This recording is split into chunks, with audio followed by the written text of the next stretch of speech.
We're 5 minutes in. 5, 4. Thank you. Slide.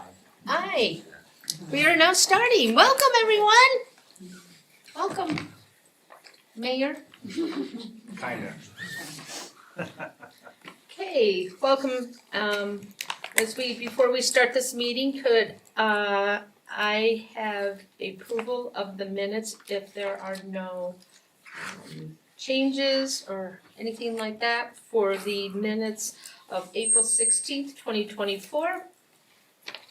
I need a motion on the approval. I'll make a motion to approve the minutes of the committee of the whole for April 16th, 2024. I second. have- Perfect, A second. okay. I second the motion. We have a motion and an approval, that's great, and can we all say aye? Aye. Aye, thank you. Well, it looks like we have Russ Pekala up here, very first thing, Public Works Department report. Welcome, Thank you. Thanks for having me. we So I- always So love I having assume you you. guys moved this to this week, right? 'Cause that was a month ago. It happened. But it is Public Works Week, national. So Oh, look is at that, huh? Thought you guys did it on purpose, but no. Yeah, you did? Yeah, we completely did. I did. He's a genius. Oh, yeah, see? No, it is, and you'll see, if you're on Instagram, Facebook, we are posting different departments and pictures of them. and what Oh, they do. yeah. If you guys noticed, they'll do that this week, so, which fits right along with what I'm about to present you guys. So, thanks for having us. First thing, Public Works divisions, there's 7 of them, engineering, streets, solid waste, stormwater, water, wastewater, and fleet, which is a total of 76 employees. And so, as you can see, there's a lot of work we do and take care of a lot of things out there in the roadways. So this is our front office ladies, Karen and Ally. And they pretty much manage the counter, answer all the phones and questions, pay invoices, P cards, ABOP. And you know ABOP will be going away soon, probably end of June, I'd imagine. There's a new HHW that'll be opening in Sandy, and you can take pretty much everything there, not just antifreeze, batteries, oil, and paint. And HHW is, Household hazardous wastes. Thank So, and that's gonna be where in Sandy, do you know? Do you have an you know where address? Sandy City Public Works is? No. So 7th West and about 8600 South is where the new facility will be on the east side of the road. And behind that will be the new transfer station when it's built in the end of 2024. So, We saw a presentation of that, I remember Yeah. seeing that. Yep. Yeah. Well, amen, we've seen that, so. But they take care of the social media post, the dumpsters, the green waste, the free ones that go out, in Murray, Old Murray, and, Mount Wolford, so they take care of their own. Right. But just order all our supplies, deal with hydrant meters, and they need to be, rented out, the water rebate processes, flicker strip, water sense, accept money for permits. And assist heavily with all the calls with our snow removal, operation. So, in engineering, they take care of all the right of ways, sidewalks, ADA, subdivision plans, development plans, building plans.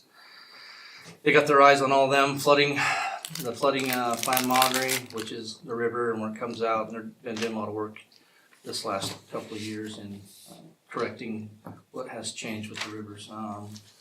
The storm drain runoff and system modeling, bridge reconstruction and repair, which we had a few of them last year.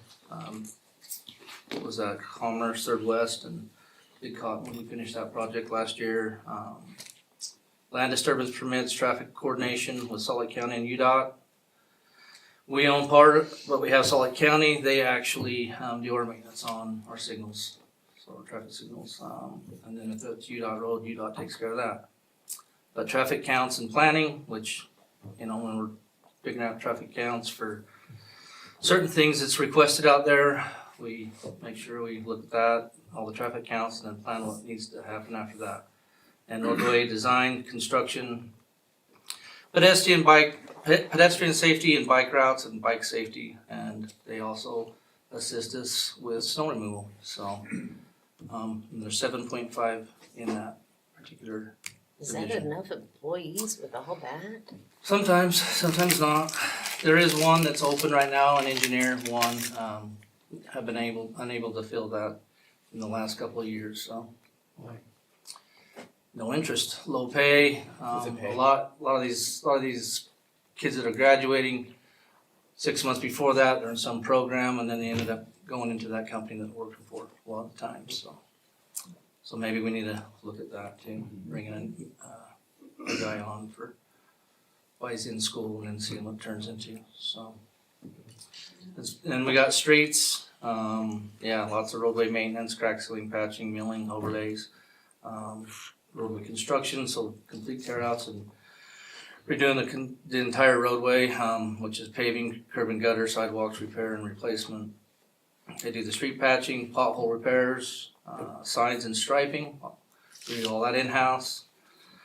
The traffic control, big part of snow removal, and we are helping a lot out on the transient camp cleanups. So, Oh, yeah, How often do you do that, or do you have to do that? just depends on how often they wanna camp. I mean, it's monthly, you Is gotta it go check monthly? areas and it's monthly, so. And sometimes it's a huge cleanup and sometimes it's, just some trash and so, just. And is it predominantly on the parkway or? No, along the rivers, 45th, or it's tall, there's been some up there. And, Third West, where, Wagstaff's Crane at the back of them, there's some up there, they're just everywhere. Freeways, next freeways, they're all over, so.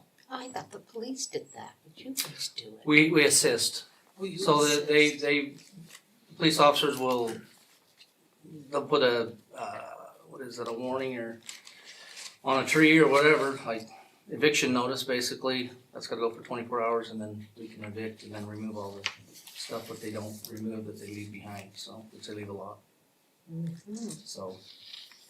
But usually we get another company come in to deal with the hazards of it, we don't want our guys in it, so. Oh, yeah. Do you do Wheeler Farm? We've assist up there, but Wheeler Farm, because a lot of that's private property, they can deal with it. I was just wondering if they removed all those trees and all that. Which has helped. And I was wondering if it Yeah, was. we've been in there and I walked through it and with lots of them in there, and, yeah, so. But the trees will help raise the apron up so you can see through it, Right. yeah, so. So that's the streets, and then we got solid waste, which, is curbside pickup. Green waste trailers, green waste grinding and disposal, we give away free wood chips on Fridays between noon and 3. The 30-yard containers for rentals on 20-yard neighborhood cleanups that are free, leaf disposal in the spring. Fall, excuse me. Have you gotten any feedback about the 20-yard waste, That we the free don't ones? do enough The of it. dumps, yeah. I mean, Because it's Was first it- come, first served, there's 80 per month and it's, yeah, and that's all the budget will. It's a lot of money anyways, is it more money to do it this way or the way we did it before? Where we had the dump, where we just cycled them through the neighborhoods when they were open for the neighborhood? this is definitely more money, Okay. yeah, definitely more money. Would But it- it's a nice service, Wilford does it, or they do it now, we kind of tabled the way they do it. We actually put it in the yard, not on the street where anybody can throw anything in it, it just drives down the street. Right. Cause there's contaminants, paints, tires, fridges, stuff like that shouldn't go in these, so makes them more responsible, but like I said, there's 80 per month, so. If we could do more, we would, but I don't even know if ACE could handle more, it's a lot, It is a lot. yeah, so. I was just curious. It's a good program, it's great. Yeah. But it's a cost, so. Yeah, we have glass recycling in 2 locations, down on 1070, the park there on 53rd, and then in the main park. The ABOP drop-off site, They said that's gonna go away, recycling education, Transjordan landfill representation. And When will ABOP go? we're thinking the end of June, The end of June. Okay. which will be great for us because it's a lot of traffic for our office, our staff. So it will be nice, And then it'll all go to Sandy. Yeah. Oh, that's right. and then we take care of a lot of the right-of-way weeds and That's removal. right. It's the leaf. So we got one guy in this, he goes and sprays it, some of our areas that we need to, or pull weeds, or knock them down, or do whatever needs to be done for some of the complaints we get on them. And these guys also help us with snow removal. There's only 2.33 in this department. Oh, wow. They're busy. Yeah. You've got the two ladies up front too that assist in a lot of that, That's so. And I remember you telling us where to take our paint and oil and all that, batteries, but I can't remember. That's our shop. So, but after June, we don't, Yeah, it'll correct? be the new HHAW in Sandy, right next to Sandy Public Works, like Got it. 80, Eh, just before The one that 90. you just yeah. mentioned, got it. That's what it'll All be. right, Looks it's like clicking. they're actually doing landscape around the building, so I think the building's really close to being done, Okay. so. Alright, moving along, stormwater. So that's your street sweepers you see out there. They do a great job, our roads are pretty dang clean, Yep. really are. Usually it's about a month and a half and every road's been swept in the city with the 3 sweepers and the way it's broken out on the map, so. That's great. So it's relatively pretty clean out there. I know my citizens like it, Yeah.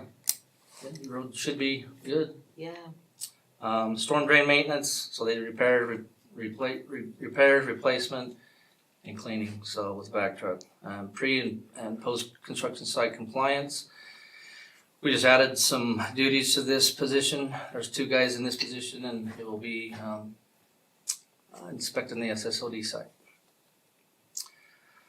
Spill response, which is the IDDD, which illicit discharge detection and elimination is part of our 6 measures of stormwater. And if there's a spill, we take care of it, call the county. Some people are ticketed. If it enters the catch basin, then it's actually an illicit discharge, so. But they deal with that, there's a lot of them, so that spill response is, there's a couple a week, sometimes more. Cement truck, washouts, whatever, so, get calls from all kinds of people. But they deal with the flood response and remediation, like I said, they're setting K-rail down at the park, so, that's gonna come out where the swimming pool is. Even if not flooding stage, but it'll come out there, that's one of our areas that comes out, so we put this, jersey barricade and then plastic and then some sandbags and it holds it back with a pump, so we can keep that parking lot from being a lake itself, so. And it works pretty well, what we've come up with over the years. GIS data collection on all their systems, we live downstream education activities. Snow removal operation also, and there's 9.33 in this one. This is the stormwater system, basically there's 107 miles of pipe that we own, but there's a total of 240 miles. That's with all the irrigation systems added to this. Is that above 9th East? Above 9th East, it's everywhere, so Okay. all of Murray. As you can see on the map, we go clear everywhere. And you'll see the other ones that get cut off, which is water and sewer.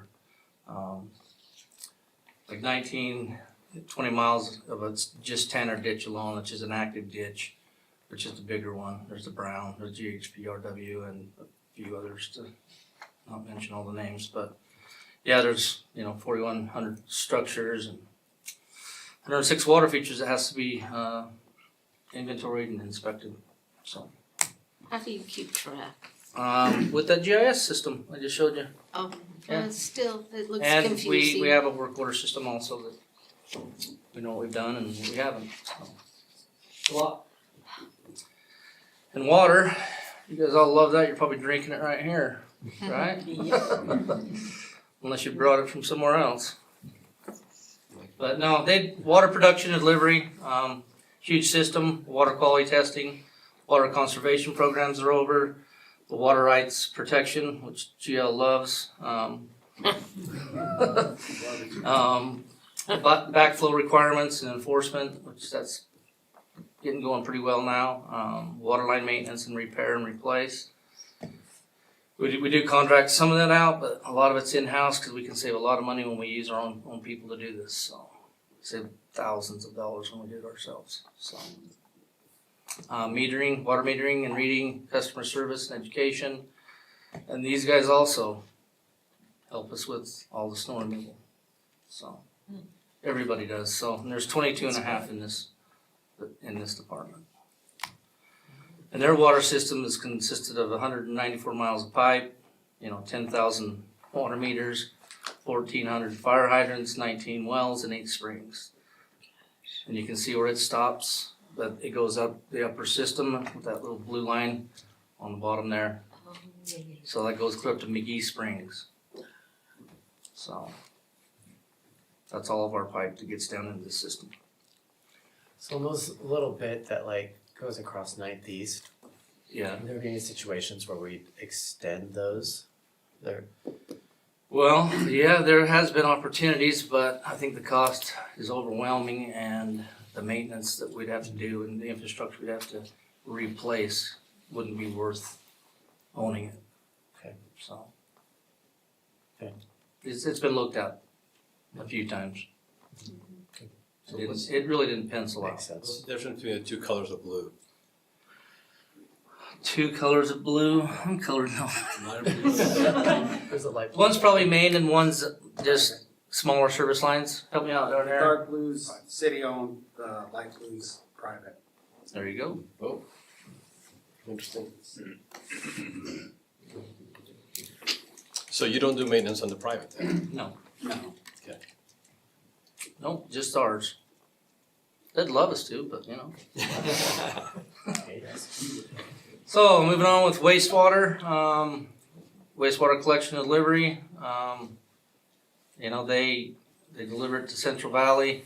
They collect it from your homes and businesses, and you hardly ever really realize what's going on, but it's all underground and it's gone. So, which is a good thing. And they do a lot of TV camera, line maintenance, and repair. And there's some replacement, but a lot of it's repair, and it's just expensive to dig it up because a lot of this stuff's deep.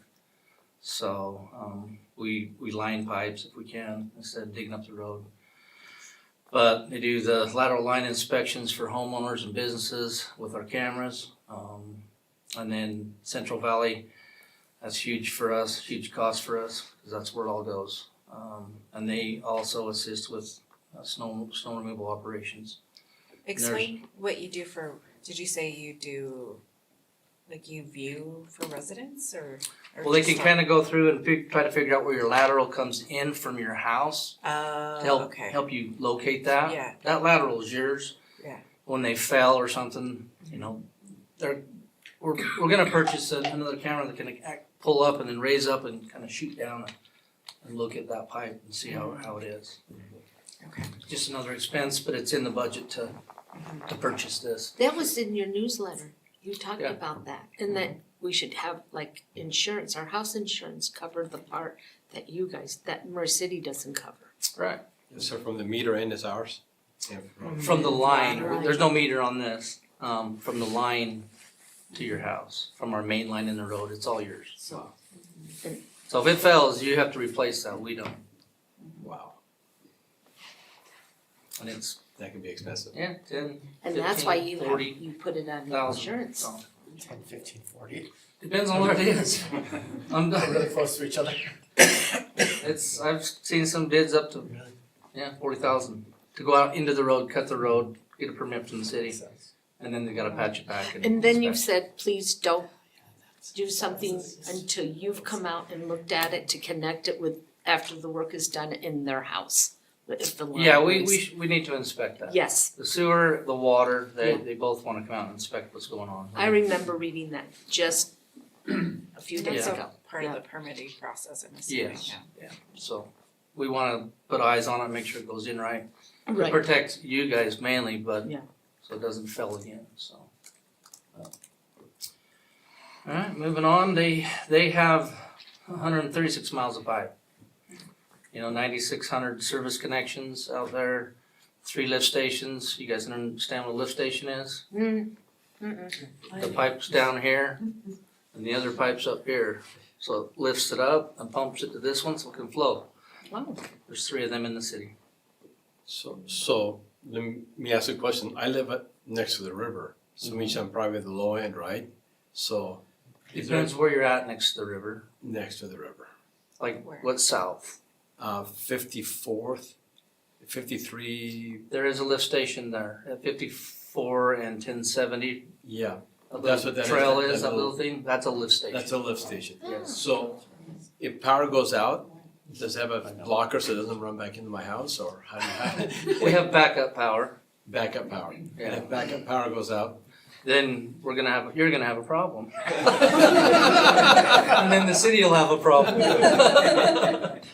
just curious, that's Yeah. all, you know? It can happen. I mean, it's possible. Yeah, I don't want. If you run out of fuel. I know. No, it could happen. Okay. I mean, there's been plenty of backups for other things, and I was wondering what that building was, cause I Yeah. see the water truck stopped there. they just rebuilt that about 2 years ago. Good. Yeah, so it's in good shape right now. You're set We're set for a while. Yeah. for 40 Thank you. years. No. Yeah, so, no, a lot of work goes on here also. Fleet services, Oh, yeah, I mean, they maintain over 40 vehicles and 130 other pieces of equipment. And they ain't just for public works, they service everybody, and they purchase vehicles and equipment, they provide all the emission testing and licensing for all the vehicles.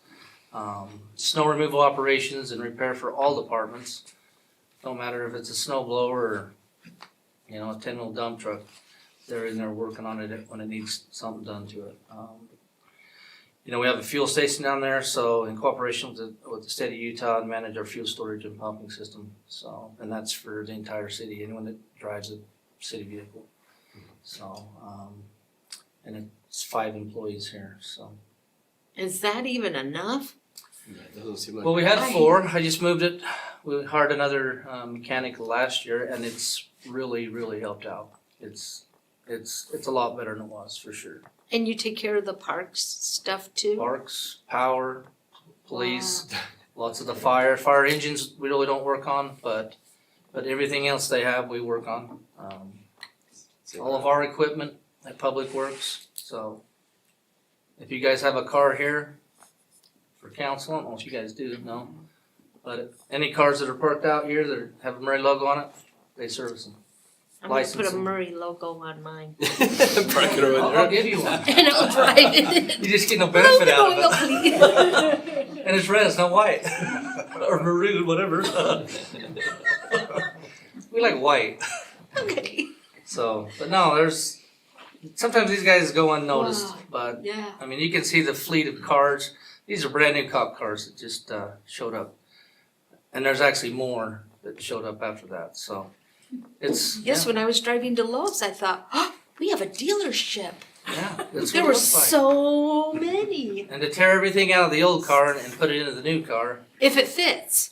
yeah, if it fits. But if you have to buy it, that's what I'm saying. It's a lot of work for these guys to remove the logos off of them and get them prepared for auction. And Oh, so you auction, okay. Wow. so I'm just saying, these guys do a lot that don't get recognized. What about electric vehicles? We have one. There you go. Oh, you'd be so happy about this. We have one. What more could you ask for? 400? No. Yeah, we do. An F-150, the Power Up has it. I've driven it. It's nice. It's Oh, pretty yeah. amazing. Does that encourage you to want to have more? If they could pull something and do anything except a passenger, yeah, maybe the engineering guys could use that, but you can't put a skid steer behind that and pull it to a job and run out of I battery. know there are some that you So- can, there are some that you Yeah, I can't. think, yeah, we could look at that when engineering's buying another vehicle. But they're also a lot of money too. I mean, you're talking 80,000 Well, versus, we do have 30, some funds too. so I thought we spent them. You got more? Okay, well, we'll start buying. We'll look at it. I always say that. But, I do look, I just never buy. No, but we did. We do look at it, it's just some of the things just doesn't fit in our wheelhouse. okay, who does the maintenance on those? Was what I was The thinking. fleet does. So they had to go to Well, it's a pretty. specialty school, or is it just? Not yet, no, I mean, it's mostly battery and, I mean, they're just learning about it themselves when it comes in. Yeah, that's You what I know, was. it's probably windshield washer fluid and, Right. wipers and So stuff it's- like that, maybe a it's lights out or, cheap. so. Long. Well, we've talked about that before, so Moving forward. keep that on your. Okay, I got it, yeah. So this is just some of the projects that are happening this year. Some of these have happened. So Old 30s, it's been paved, milled out and overlaid. So that's done. Commerce is in the works right now. That work should be starting this week. That's a contract job. Vine Street is another contract, 48th from the tracks to state here. 6100, that's an in-house. We're gonna do that from state to the tracks. We're waiting for school to get out. There's some concrete work and stuff needs to be done there. Aspen Heights, Quakin, and Chaparral is starting this week. I think it's Quakin Aspen they're starting on, then they'll work their way out of the subdivision, so. Nina is a rebuild. And with that, the water line, they just finished all the water lines. There was 49 services that were hooked up to the new line, which was finished yesterday, Aaron? Today. Today. Yeah. Today it finished up, so That's it great. was a big project. They did a great job. It was awesome, so. And now we'll go in and rebuild the road after we get some more money, at the next budget, so. New curb and gutter. Nice street right there. There's not a lot of sidewalk in that area, but, new roadway, so. They really needed that, so. But we got a bridge deck at Murray Parkway Ave over I-215. It's in pretty bad shape.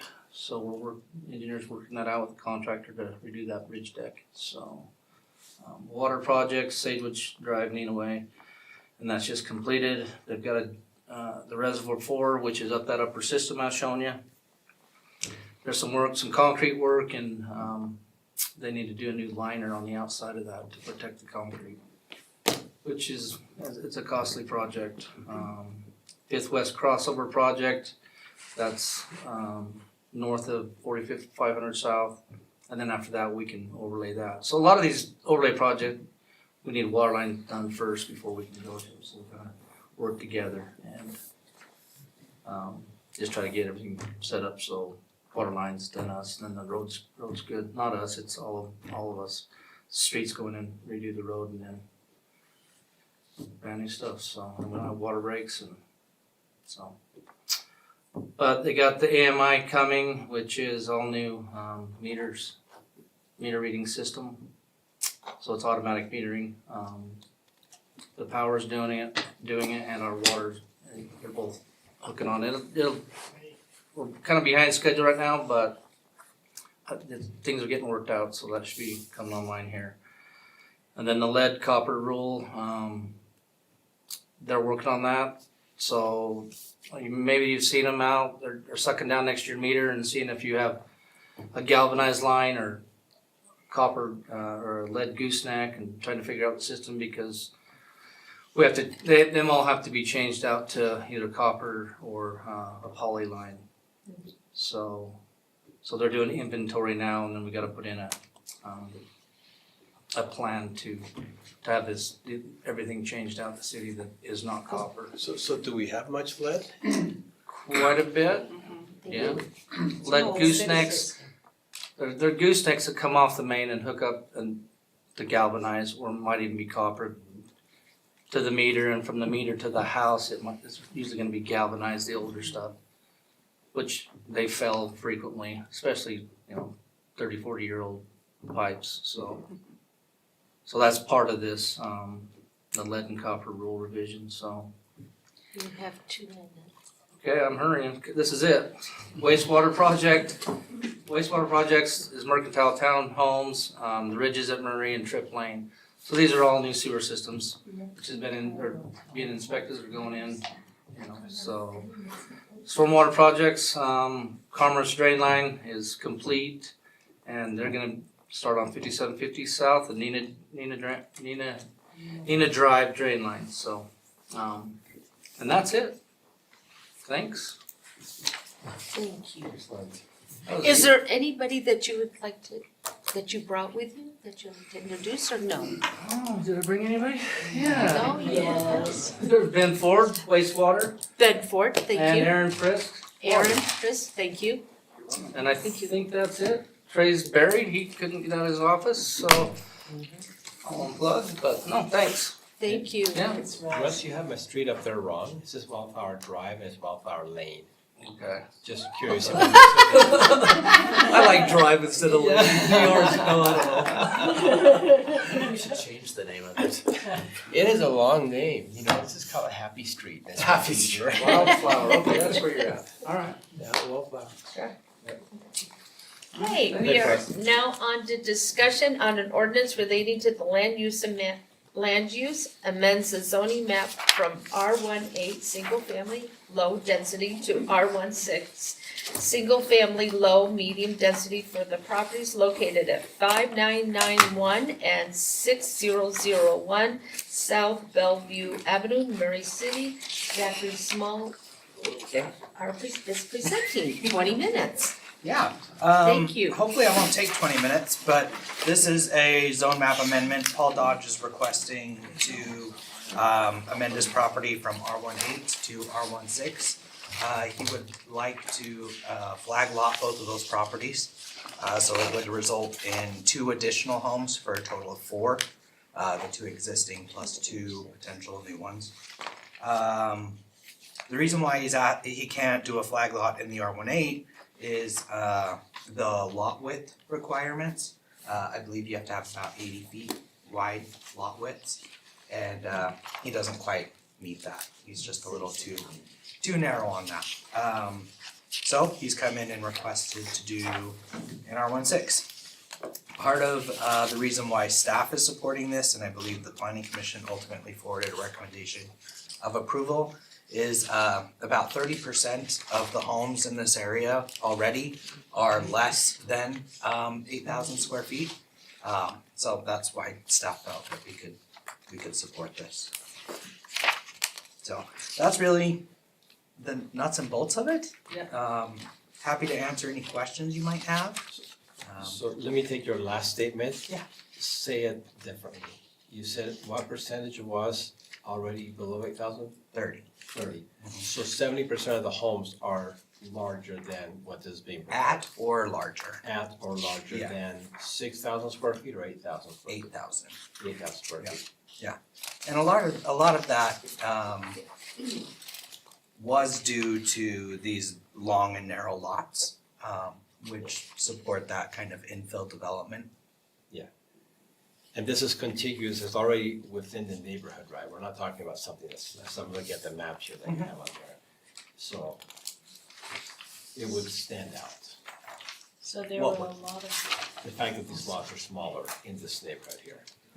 Not necessarily, they're very narrow already. Yeah, I can see that. What it is that they're very deep. Looking at, so what you're looking at there, Yeah, seeing that right there, there's 2 lots. yeah, you can see like on those properties, just even inside the block, are a lot smaller, than what. In the center block of that. Mhm. Yeah, the outside ones are bigger and the center ones are smaller. Yep, and it fronts on that center block. Okay, I can see that. Yep. Yeah, just my concern that we wanna make sure that we don't change the feel for the neighborhood, but that's already present in this neighborhood, then Yeah. it changes the request. And there are already 2 flag lots in that neighborhood. Yeah, I'm Yeah. noticing that. Yeah. I just wanted to clarify to make sure that I'm saying it correctly. For sure. Definitely.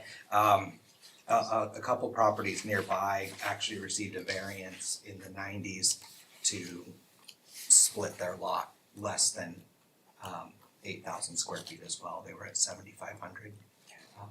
so In there were, that circle area, in the Bellevue Circle, Uh-huh. they have that variance. Yeah, it's the top, so if you're looking at this map, It's these two properties right here. Okay. Yeah, The ones so on the west side of the street?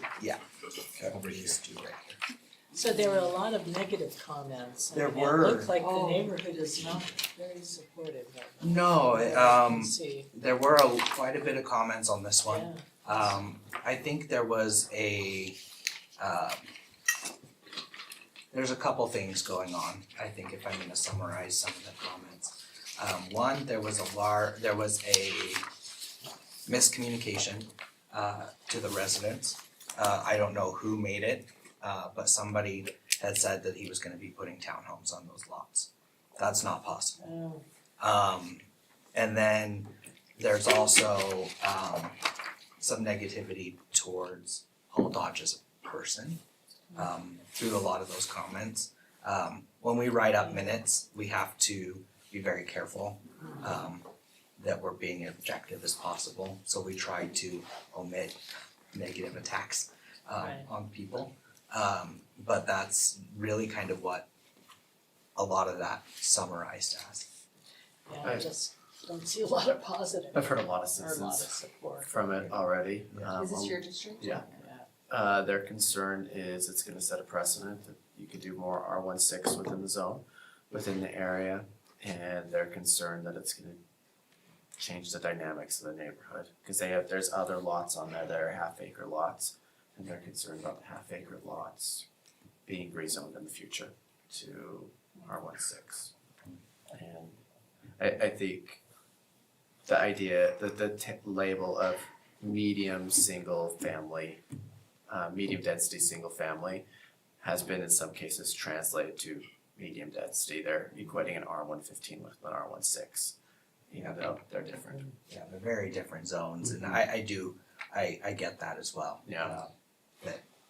Some of our language is weird. Explain to me why if he wouldn't have applied for an ADU.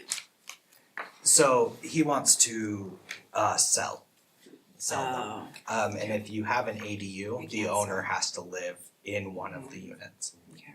Yep, so he couldn't rent out both. So I think currently he rents these out. Okay. Let me follow up on my first question. Sure. We talked about that 70% of the lots fit the standard size. I'm more concerned about how many of the lots in just that picture, in just that box, Yeah. fit that perspective. I wonder if I could eventually get that answer. I think it's in the packet. That I don't I think, did not for see it in that the packet, specific, though. I thought it was. not that specific one. I was reading on my phone in the airplane, so I'm not sure I No, got no, it no, also. you're fine. I can get that number. It's, okay, if you go to the PowerPoint, it's right here on the PowerPoint. Oh. It's all the blue lots, right there. So it's, So all of those that are highlighted, so when you see Oh, there it the, is. Yeah. gotta get my directions Okay, on so the let map, me open up, where are we, am I upside down? there's fashion. So most of them, And he's over. I can't tell, I can't read this map. Where's the square? So There it is. there. Yeah, most of them are south of it, so it's not directly in that neighborhood. So the neighborhood is the top left part, Yeah, so I guess it's up at the top and left, most right? of them are the bottom left. So there's very few in that neighborhood, in the immediate, you throw a rock from their neighborhood, right? Most are towards the bottom of that. So it's almost like the bottom is creeping up into the top area.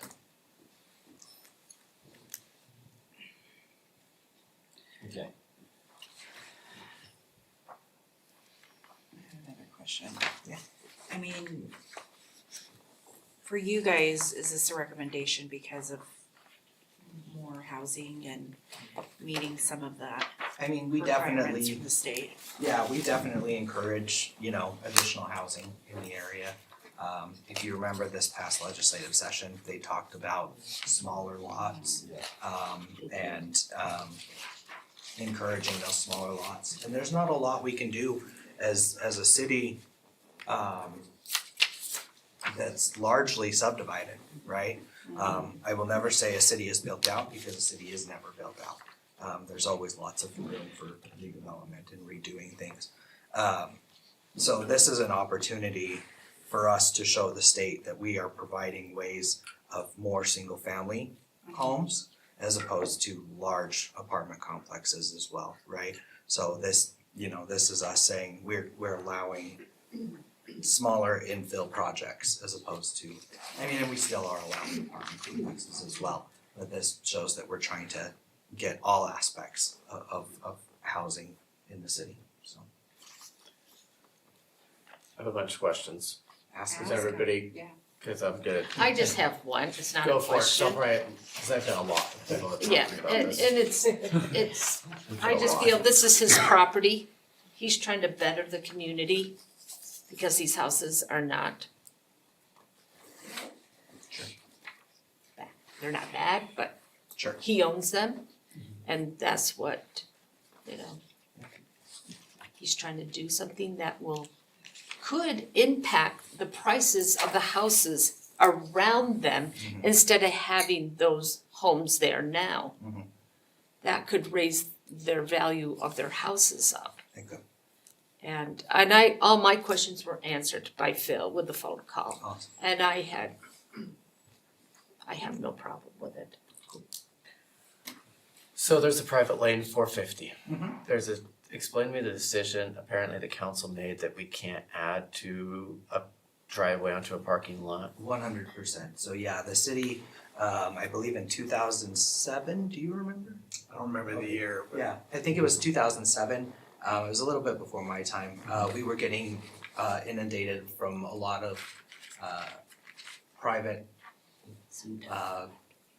road owners, HOAs mostly, asking for the city to take the roads. And they weren't up to Murray standards, so Murray City standard widths, sidewalks, things like that. And so the decision was made that we wouldn't allow subdivision on private streets any longer. I think it's been a success. Me as a planner, I don't like private roads for that very reason. They end up costing too much and the HOAs end up asking for cities to take them back. We're starting to deal with that in my own neighborhood. So he can't put a driveway that connects to 4550 under this ordinance. That's correct. Yeah, so he's on an existing private drive. Yeah. And we wouldn't allow for another subdivision on that.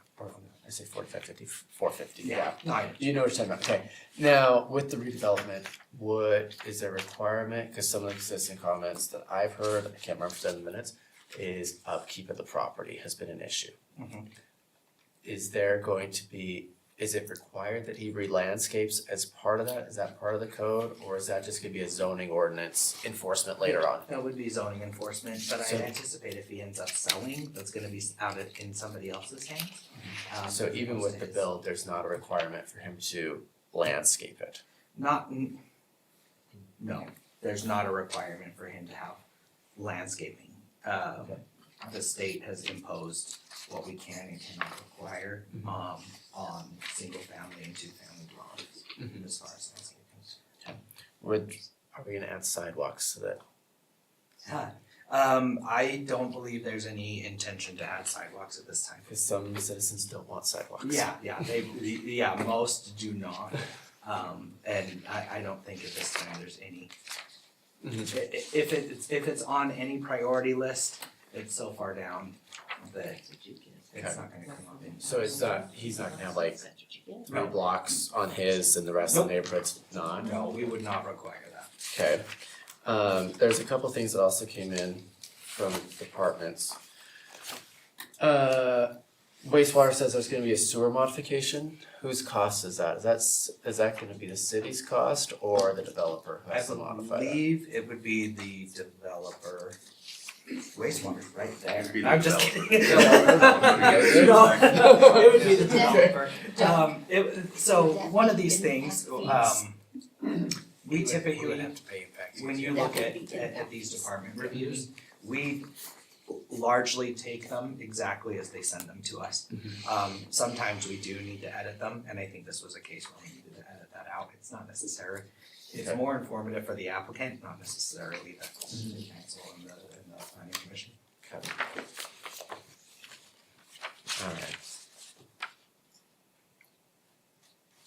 I think I'm good diff right now. Yeah, You said you had so many, I was ready. I know, there was like 4 in a row right there. Everyone else has only one. Zach? Yeah.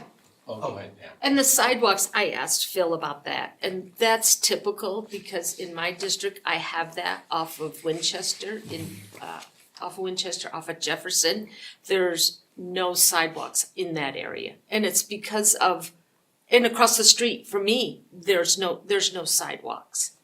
So that's very common, and it's just like farming, or what was it Well, called? it's the way the subdivision was originally designed, or their conversions from A1 zoning, Yep. and, you know, they were infill. I just had citizens tell me they wanna make sure that there's no sidewalks added into their neighborhood. Yeah. So that's what I'm just Yeah, seeing what happens. There's that neighborhood and then there's also like Avalon, they usually doesn't like, yeah. they don't want sidewalks. The ones on Jefferson though, I think they do want sidewalks. Do they want sidewalks? Yeah, Oh, from because what when I I went out understand. there, they were like, Really? I think they're more mixed bag. right. They seem to be more mixed about it. They so just like the feel, Yeah. that, you know, that country kind of feel. Definitely. Yeah, Zach, we go to zoning regulation here, the side yard setbacks. The R18 has 8 feet and a total of 20, Yes. right? So if you go 8 feet one side, you go 12 the other, right? For a total of 20. The R16, however, says 5 feet, but it has no total number. Right. It's So you 5 go- on 9. You go 5 and 5, you could be 10 feet. Yes. So we're talking half the setback of an R18. Yeah, I mean a little less than sometimes, because you'll have 8, sometimes you'll have 2 8s right next to each other, so that'd be 16. Yeah, it's about 5. But all you have to do, just go look at a lot of newer neighborhoods. Phil's houses, I think, are built in R16. Yeah, they're. The Garbutt homes on the south side of the city. Isn't Wynwood. Bullion, Bullion, Yeah. yes. there are 1/6. There are 1/6, but Garbutt, the Wynwood subdivision, right off 7th West, you can see they're all built pretty much the same standard. And I've noticed that people don't want land, but they want a nice big house on the little land. That's pretty Because they typical don't want lately. to mow and sprinkler systems and all that. Okay, thank you.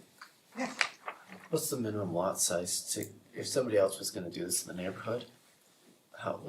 If you wanted to take an R16, take an R18 to an R16 and subdivide it, what's the minimum? So you have, the front lot has to be the minimum lot size, which is 6,000. The back, the flag lot, exempting the stem, so the drive access, has to be 125% of the underlying zone. So I think for a 6,000, I think it's an 8. I don't know the number off the top of my head. Whatever 125% of 6 is. Okay. So he potentially 7,500. could sell all, like after it's rezoned, he could sell all 4 lots. Correct. He's not planning on keeping them, or do we? I guess That- we don't know.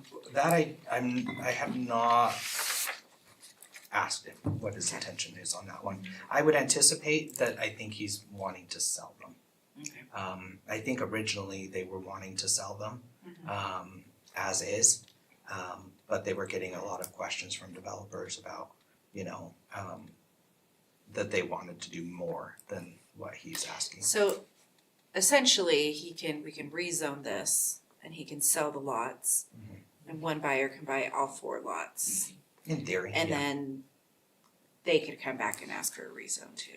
Not really. So Okay, I'm just once asking. once it's flag lotted, so if he were to come in, rezone it, then he could sell the 2 lots, and they could come in and ask for a rezone. We wouldn't support it at that point. And then, but if he goes through the whole subdivision process, those are already flag lotted. So our flag lot ordinance requires that they are a single family zone. And so the long and short of it is, when you're doing a rezone, we can't do a rezone that would, that's not true. I was gonna say, We if the new shouldn't, buyer. we should not do a rezone that would result in creating non-conforming lots. To a single family home lot for a A flag multi- lot? Yeah, a Okay. multifamily or whatever, yeah.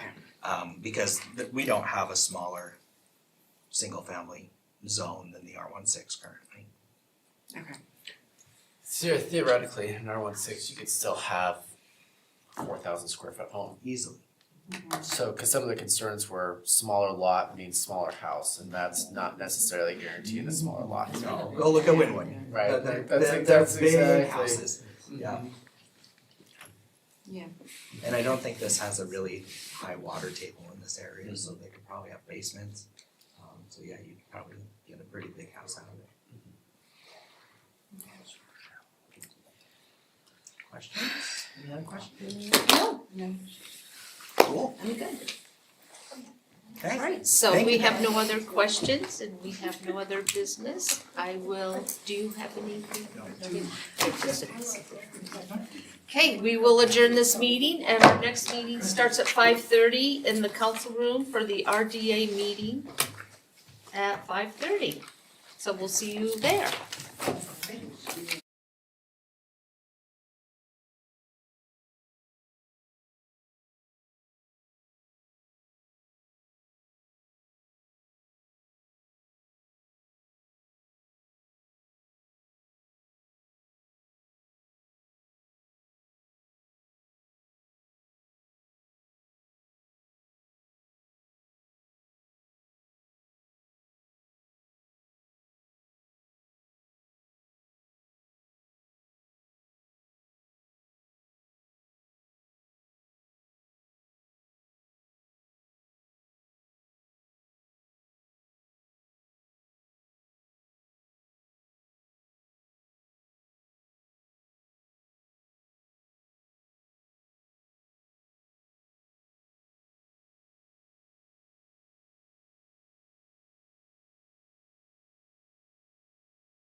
get started with the RDA meeting.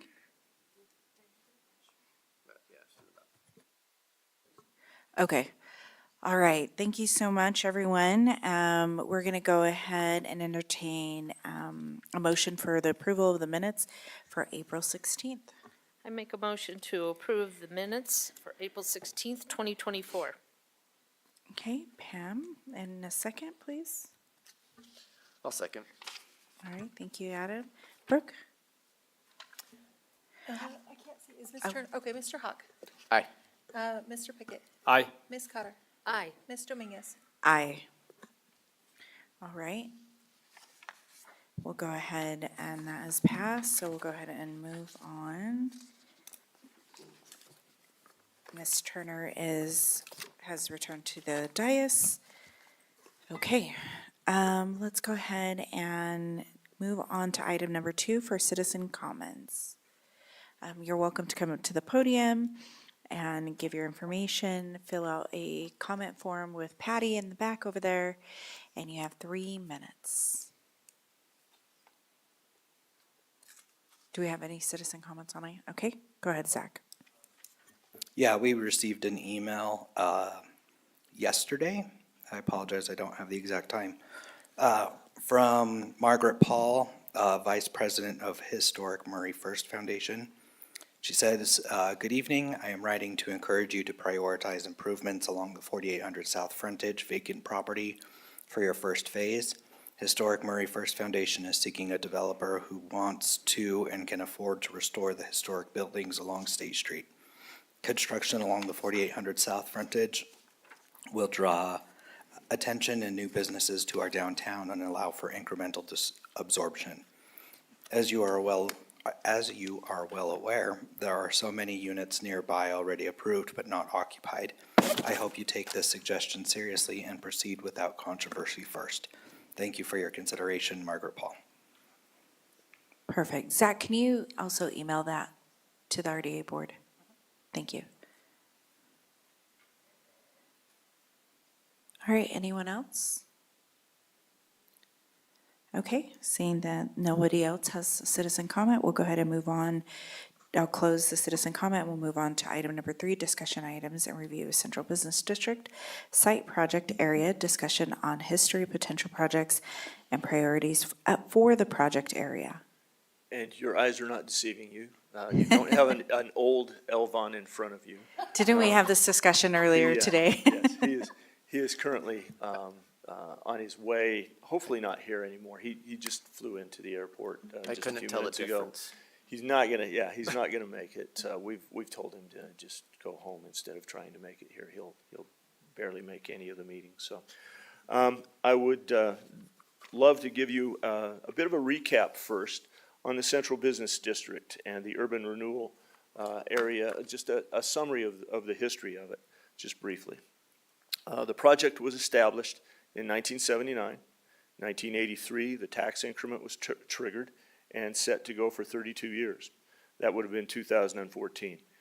In 1999, an amendment to the project and area plans was approved. And 2011, an amendment to extend the tax collection period by 20 years and to expand the collection area to include additional acreage was also approved.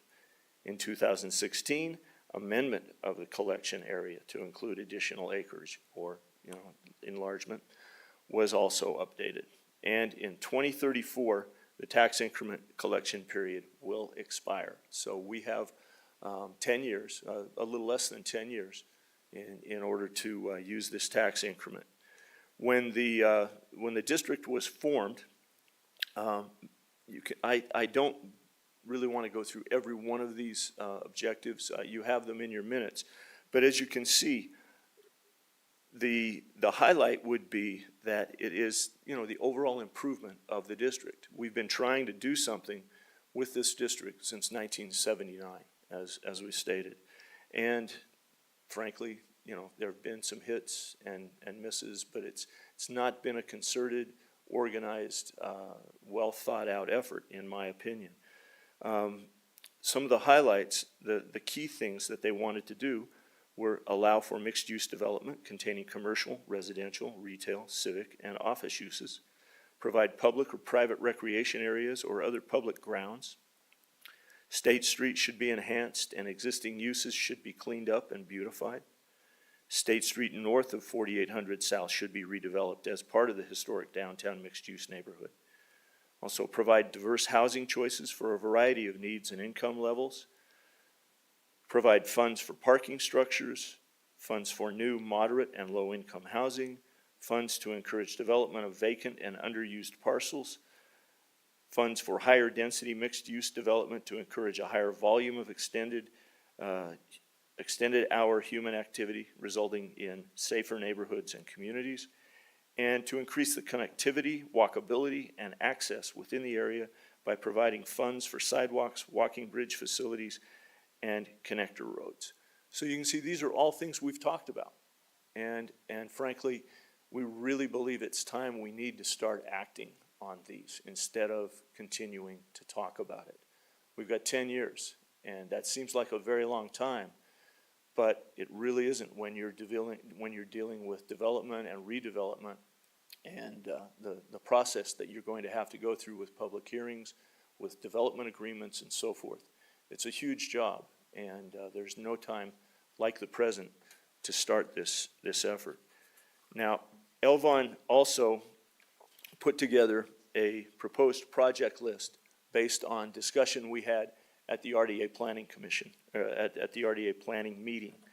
And so these are the things that were brought up and emphasized the most.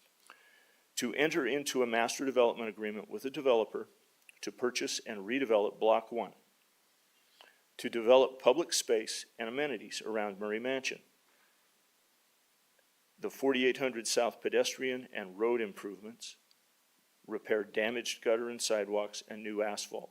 And a lot of those are currently in the early stages of being taken care of.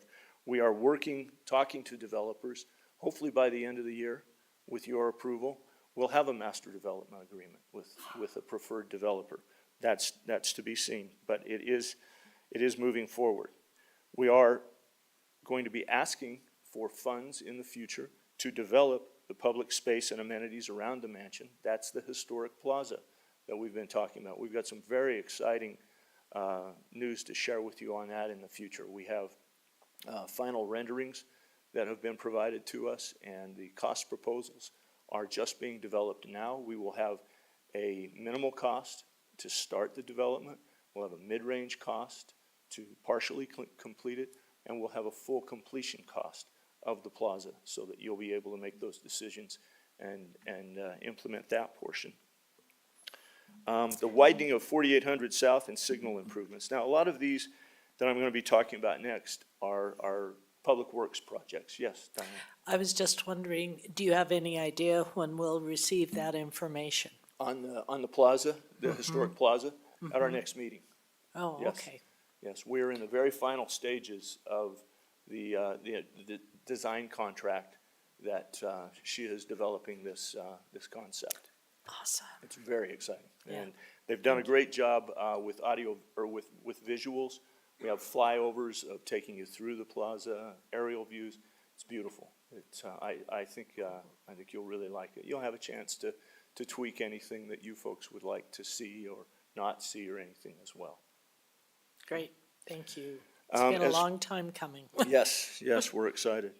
As far as public works projects, in consultation with Public Works, we have asked them what their priorities would be in face of the redevelopment of this general area right here.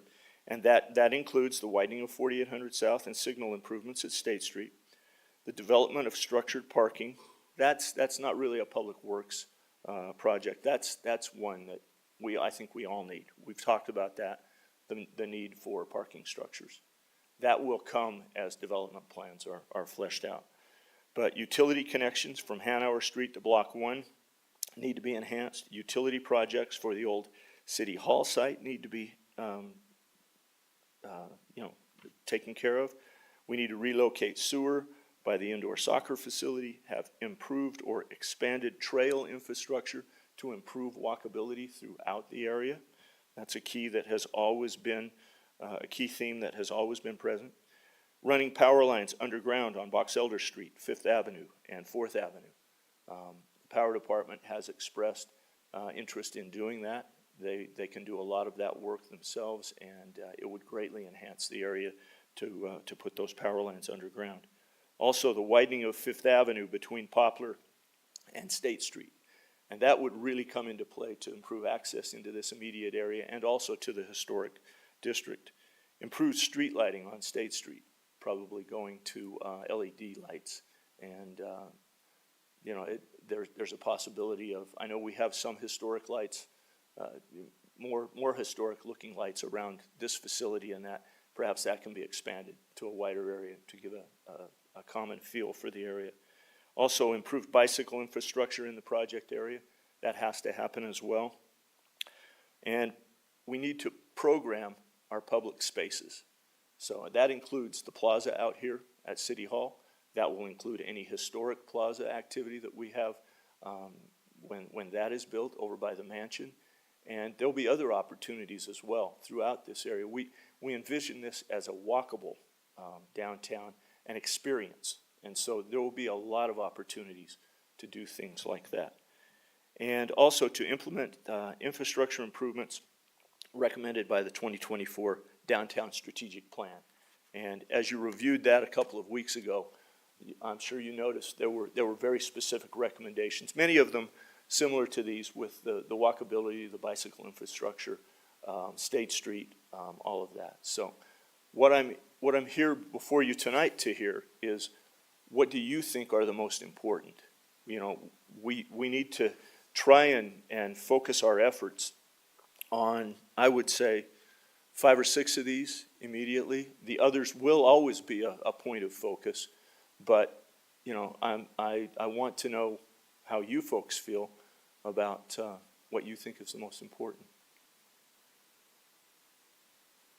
So can you walk me through some of the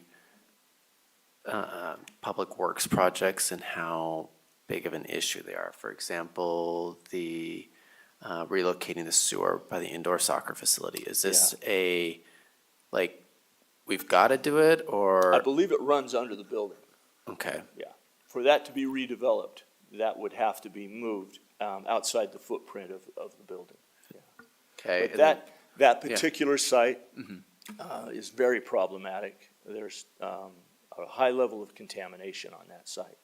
We've been told that it's basically built on slag and just overburden from the smelter over the years, and the contamination goes as deep as 20 feet over there. So that building would have to be removed. The site would have to be excavated down to, you know, at least 20 feet and have all of that material removed and then backfilled. And so there would be an opportunity to do the sewer at that time when all of that remediation was taking place. But that's a very large ticket item.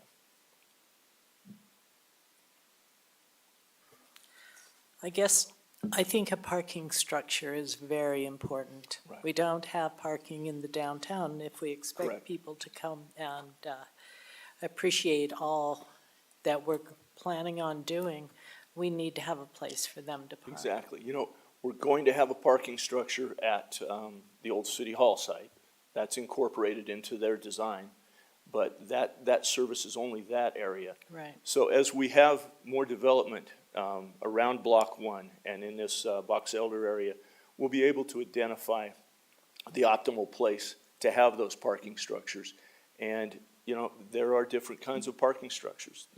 You may have a public-private partnership, you know, where some of it is always open for public use, and other floors or whatever may be reserved for residential or something like that, or business. You know, it just depends. As the development takes place, we'll be able to identify those things, but it is a high priority, absolutely. Good. We've been also kicking that around for Yes, 10 years, yes. 12 years. Yes. You know, because we do need parking. I would also advocate for improving the trail infrastructure. Like, I know the Parks master plan calls for us to improve the Cottonwood Creek Uh-huh. trail right there, so if we could use funds to improve that, I think would be used Exactly. by our citizens.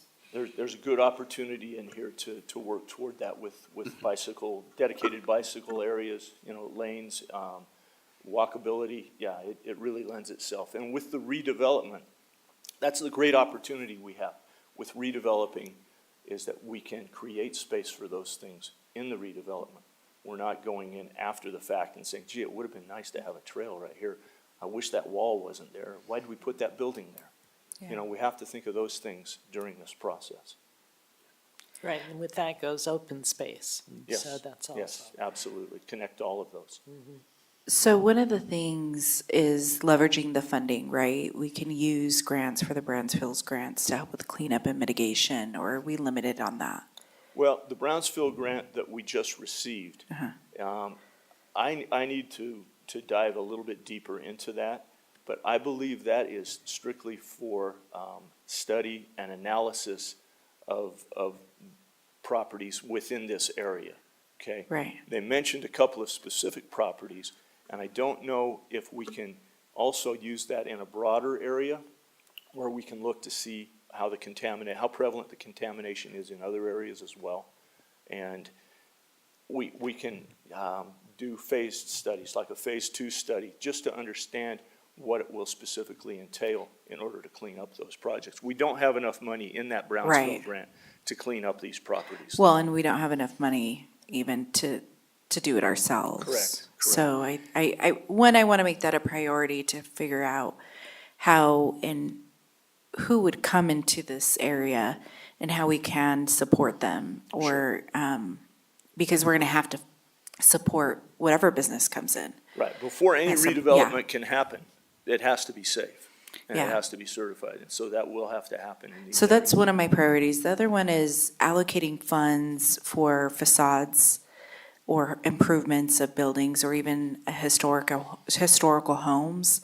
Of course, at the owner's discretion, but allocating some of those funds and also creating and maybe expanding the partnership even with NeighborWorks to help with some of that for those historical areas, and making them, the historical areas and neighborhoods, a little bit more cohesive, whether it's through streetlights, whether it's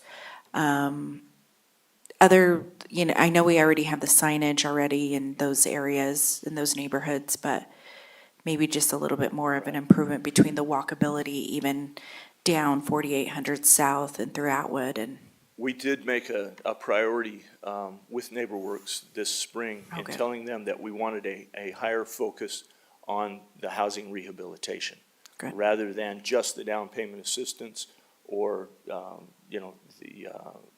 basically the down payment assistance programs that we had. We said, we want you to earmark a good amount of money for the home improvement. They isolated $40,000 for that. We've had a meeting at the Senior Citizen Center that was attended by about 8 seniors there oh, good.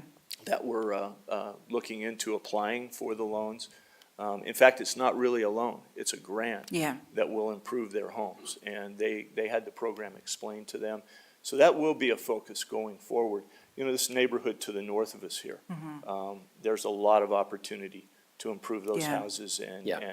and sidewalks, everything in that area, make it Yeah. a much more livable area. Yeah, I think, for me, that would be a priority as much as, I think the infrastructure too, I know we have some allocation of funding for that, and that's been slated.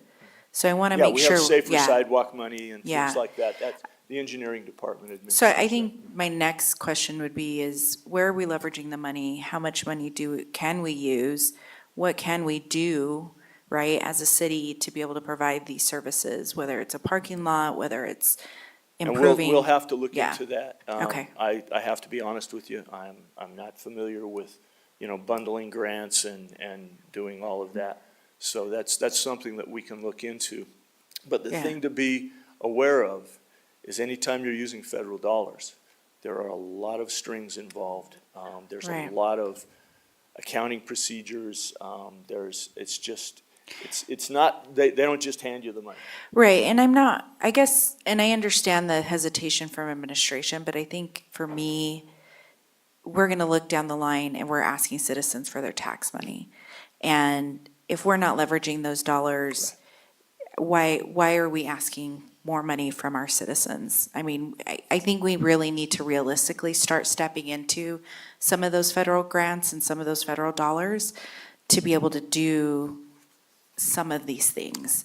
And I guess that's where I'm seeing it. I mean, we can't ask citizens to raise their taxes because we want to make sure we're getting all the things that we need if we're not leveraging some of those grants. No, I understand. Yeah, The mayor's office typically coordinates any Yeah. grant activity in that, and so I'm sure we will be having those discussions. Perfect, thank you. Phil? Yep. How much was the Brownfield grant? We were awarded $500,000. 500,000. Yep. Awesome. Yes, that is nice.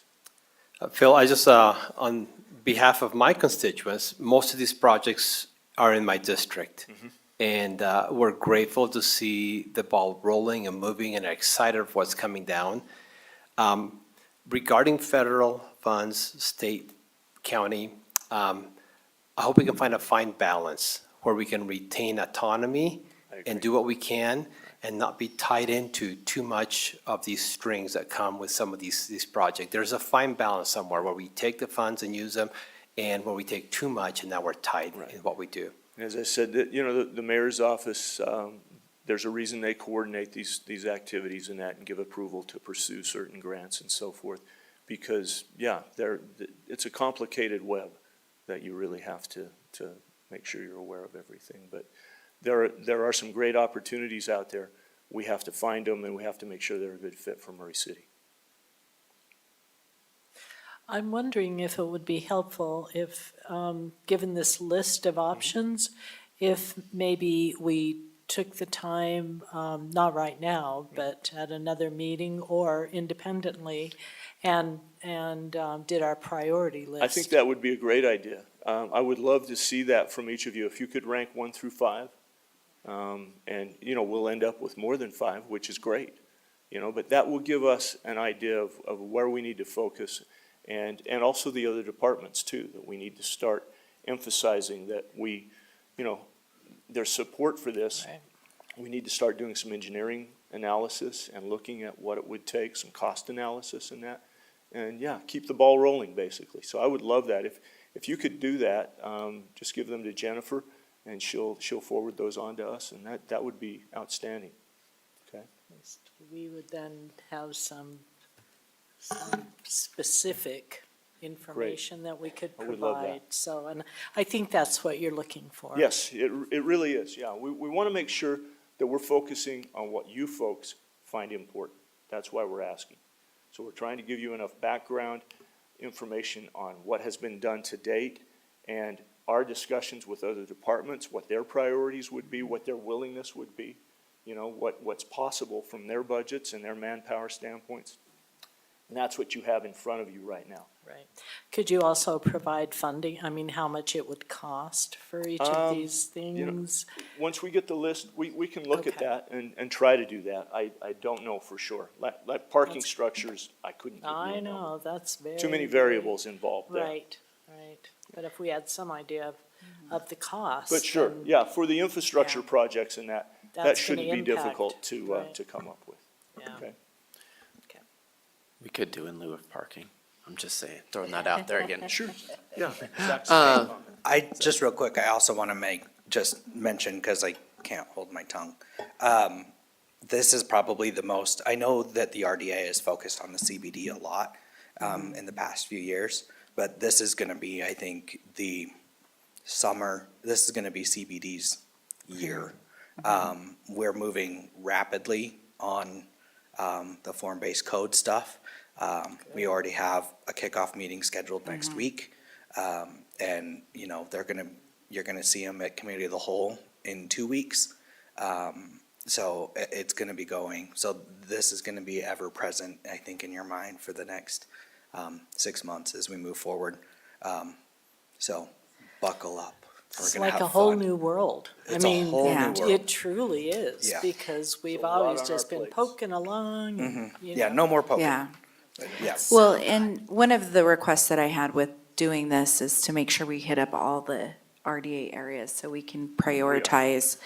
And that's what we kind of And came to that's the what we would- conclusion, yeah. Today is Central CBD, Business yeah. District. Next month will be another, one of the RDA districts. Fire Clay will Yeah. be next month. That will be a very interesting discussion. Yeah. There's a lot of activity going on in Fire Clay, and we're beginning to focus more over So would there as you- well.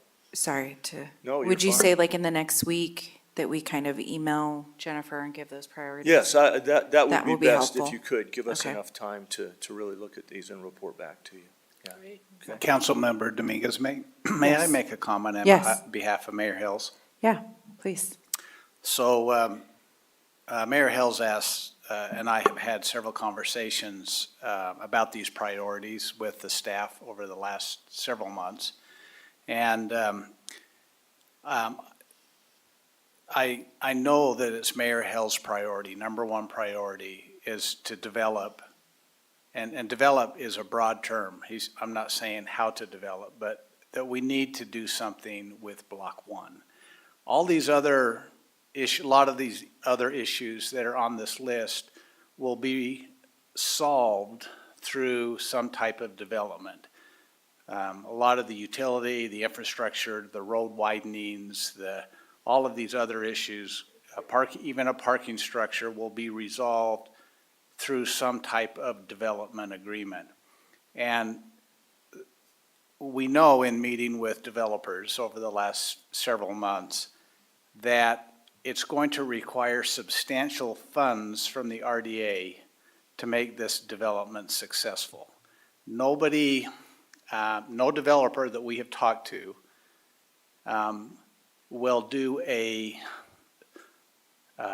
low-density, low-height development as described in the recently adopted plan without financial assistance from the RDA. It's going to require donation of land, potentially tax increment financing.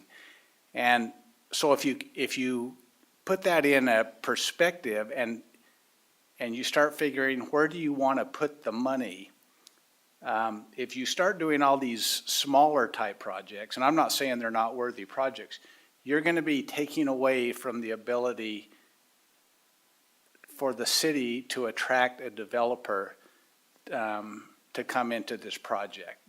And so I know that Mayor Hills, if he were to tell you to focus on one thing right now, the number one priority is to get a developer. And a developer of Block 1 will also, we can cohesively do this historic park at the same time, right? Because they have to work together because they're all on the same block. So I just want to mention that. I think that's what Mayor Hills would tell you if he were here, is that let's not start dedicating funding away from what the ultimate purpose of this is, and that's which is really the ultimate purpose of the RDA, which is to make Block 1 attractive in our community. Right now, regardless of whether you save the building or you tear them down and build new buildings, we all know that this is almost becoming a blighted area of our city. Block 1 is. Thank you. Thanks, Doug. So, hold on, Doug. So the only way to, if we wanted to save funds, then is to go high density. If we didn't want to, is that what you're saying?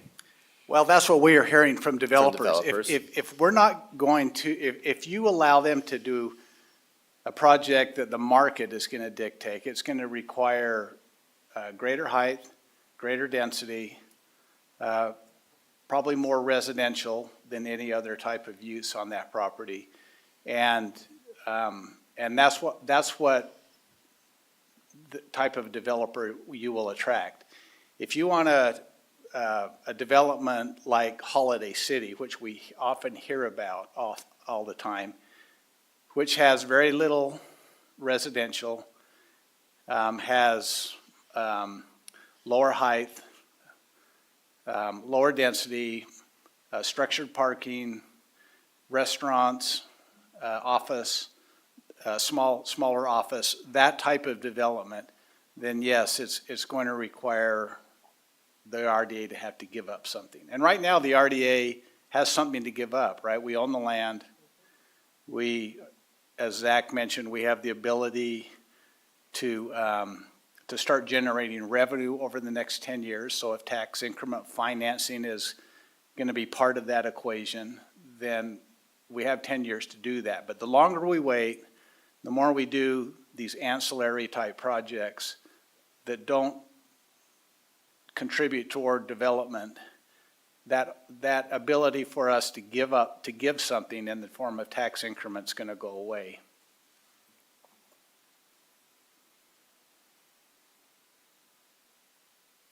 Okay. Any other comments, questions? No? We can quickly move to Oh, number 4, Diane? if that's okay. Sorry. So I'm kind of confused. Do you still want us to do the priority list? Sure, I'd still like to see your priority list. I mean, there's no commitment, you know, I don't think it hurts. That will also help as, I believe, discussions move forward with a developer to show what the council thinks is important and what they're going to have to consider in any type of development or redevelopment. Yeah, I think we have a good pulse of what our constituents would want, and in those conversations, It I think never it's, hurts, it yeah. never hurts to talk about stuff. Yeah. And to bring it to the front. There's no guarantee. I also think looking at some of these things, like when Phil was talking about the trail system, if we know Yeah. it's a priority for us in the future, when a developer's building something, we know it's a priority and we can navigate a developer of 5 years from now, we want to add this, so don't do X because of that. You plan for it. Yeah, So one of the things that, as Doug here was mentioning, this is, block 1 is our focus this year, right? But that's 4 acres of over 100 acres of the downtown, right? So that's the focus this year, right? But as the old city hall property moves forward, as Brenda often likes to say, this RDA area is land rich and cash poor. And we'll get an influx of cash with the sale of City Hall. And that's where you can start to look at the broader, the broader downtown CBD area. But definitely, so that's where this priority list will help us as staff to kind of prioritize things into the future. So this is more forward-thinking, more planning in the future for, the sale of City Hall and things like that. Where right now, we're focused on Block 1 and getting that done. So Yeah. I hope that makes sense. does that make sense? Yeah, Just quickly move to number 4, if that's okay, project updates. yeah, go ahead, Okay. please. Just a couple of things. I hope you've all had a chance to take a look at the Townsend House. If not, do so on your way out. The crews have been very busy working over there, repairing the decorative shingles on the facade. It's got a brand-new porch. Looks and great. railing, everything's up to code. Looks beautiful. The next step is for painting the exterior of the house, the wood.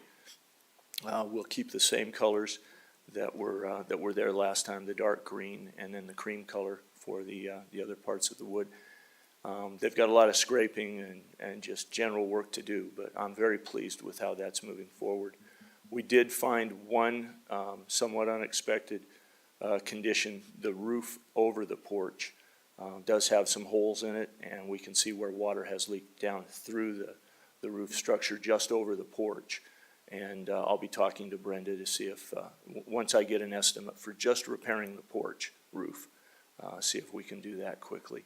But the rest of the roof on it, although it may not look great, there are no leaks that we're aware of, and so we're just going to move forward away from that. We also had, thanks to the Parks Department, I asked them to see what they could do with the smaller Cahoon house that's right next to T Rose. They went over there and trimmed the bushes. And after they trimmed the bushes looked worse than they did before. And that was hard to imagine. So they took the initiative to just start clearing things out. And there's been a dramatic transformation of that home. You need to look at that, just look all the way around it. There's a sidewalk on the west side of T Rose that no one knew was there. It was so overgrown. Bushes in back have been removed. They've just done a tremendous job. So in the future, hopefully in the near future, we can get some funds to just spruce it up a little bit, paint it, just make it a little more presentable or that. Not a full-blown restoration or anything like that. But it's a cute structure, it's a historic structure, and we'd like to enhance that a little bit. So you'll be hearing more about that in the future. Okay. And also, just one other thing about NeighborWorks, they have depleted their supply of down payment assistance funds for this current year, the latest allocation. They do not have any more funds available right now for down payment assistance. They do have that money set aside for the home improvement program, but they will be offering more as they get additional funding in the future of that. We did have one potential buyer call us and was pleading with us to come up with more money, and we just said, that's all we can do. We've given an awful lot to that program this year, and so there will be more in the future. But right now, it's encouraging that it's being used. Citizens are really taking advantage of It's it. Most amazing. of them are condominiums, older condominiums, or older homes or that. But still, that's what the program is about, Yeah. is getting people in their own place. It's amazing. Any questions? All right. No, Thank you. thank you. All right. We are adjourned until 6:30, 6:35. Oh, no, we come back at, wait, what time? 6:30, yeah, you're right. Thank you.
It is 6:30 on Tuesday, May 21st, 2024, and time for the Municipal Building Authority of Murray City.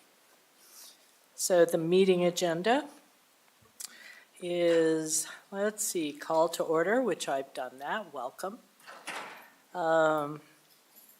And we also have approval of minutes for the Municipal Building Authority meeting for March 5th, 2024.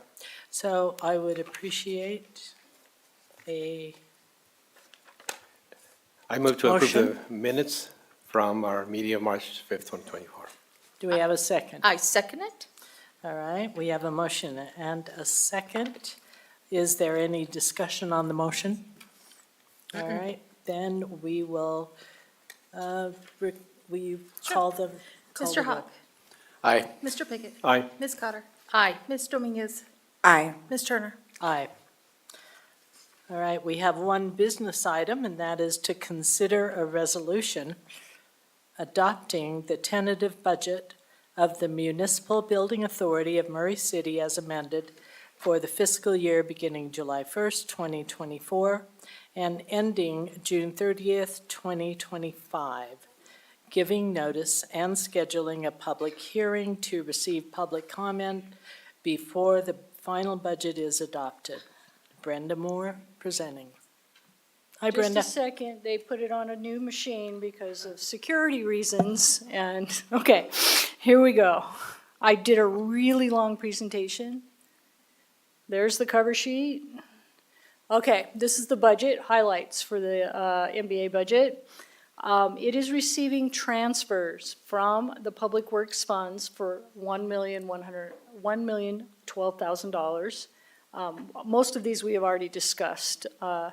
It's receiving rent, and that equals the debt service on both the Public Works and the City Hall bonds for a total of $3.1 million. It's allocating $95,000 to additional City Hall Christmas lights. We're going to keep those as a surprise. I'm not going to show you a picture, mostly because we haven't done the procurement yet, and we're not sure exactly. We have an idea, but we're not sure exactly what we're going to do.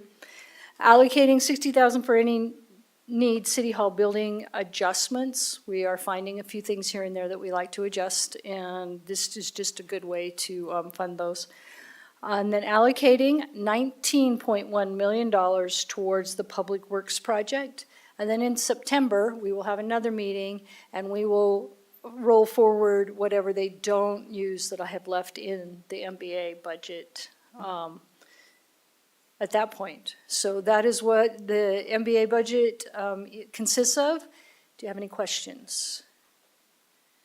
Okay, and tonight you're just approving the tentative budget, or the tentative budget, and setting a public hearing date, which will be June 4th, and that day you will approve the final budget. June 4th will be the. June 4th. Okay. All right, are there any questions for Brenda? Okay, then I'll take a motion. I will motion to approve the resolution adopting the tentative budget of the Municipal Building Authority of Murray City as amended for the fiscal year beginning July 1st, 2024 and ending June 30th, 2025, giving notice and scheduling a public hearing to receive public comment before the final budget is adopted. I will second that. All right. Would you call the roll? Mr. Hawk, Aye. Mr. Pickett, Aye. Ms. Cotter, Aye. Ms. Dominguez, Aye. Ms. Turner. Aye. Okay, we have conducted our business, so this MBA Authority meeting is adjourned.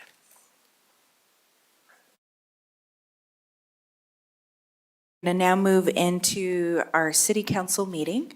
Oh, sorry, we have 1 minute. And then we'll start, so take a breather, everybody.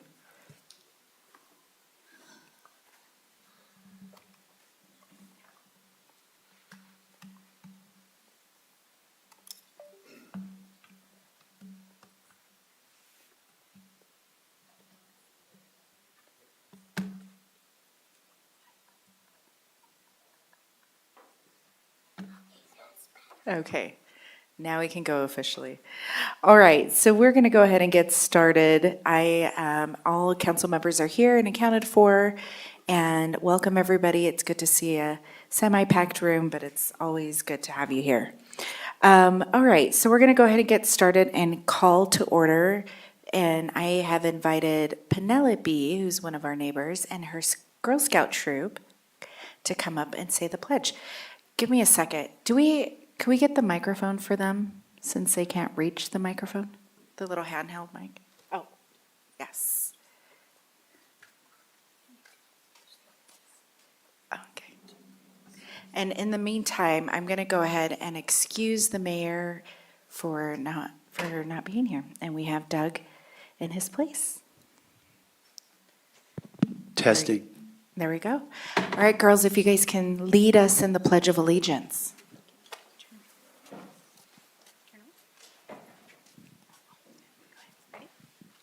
I pledge allegiance to the flag of the United States of America and to the republic for which it stands, one nation, under God, indivisible, with liberty and justice for all.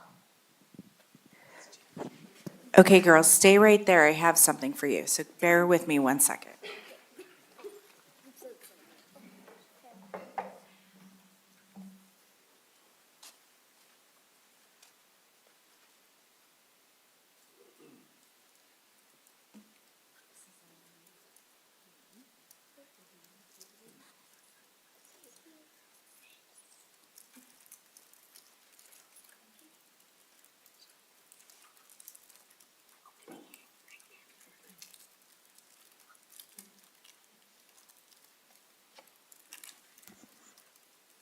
All right, thank you, everyone. I just gave them a city council pin for their pledge. We used to hand them out to the Boy Scouts, so we'll start a new tradition and hand them out to the Girl Scouts when they come. So thank you so much, ladies, for being here. All right, we'll go ahead and move on and to our agenda item, to approval of the minutes for council meeting April 16th, 2024. I will ask for a motion. I make a motion for the approval of the minutes of April 16th, 2024. I'll second. Okay, got a first and a second. Ms. Turner? Aye. Mr. Hawk? Aye. Mr. Pickett? Aye. Ms. Cutter? Aye. Ms. Dominguez? Aye. All right, that motion has passed, and we'll move on to our special recognition. Item number 1, I'll have Amanda and Noah meet me at the podium. Recognition of Noah Shaw, Utah Youth of the Year for the Boys and Girls Club of Greater Salt Lake. I'll meet you at the podium.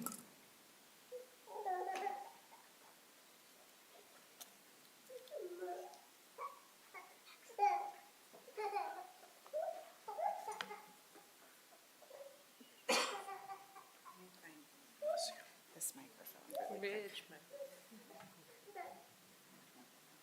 Okay, well, we'll use this mic, sorry. Okay, so I'm going to read our special recognition to you, and then I'll have Amanda say a few words. Amanda's with the Greater Salt Lake of Boys and Girls Club, and Noah was a recipient of the, what was it? The Youth of the Year for Greater Salt Lake, and he's representing the state of Utah at the national conference here in the next few weeks, right? Next week. Next week, okay. So Murray City Special Recognition presented to Noah Shaw in recognition of exceptional consistent growth, exemplary leadership, qualities,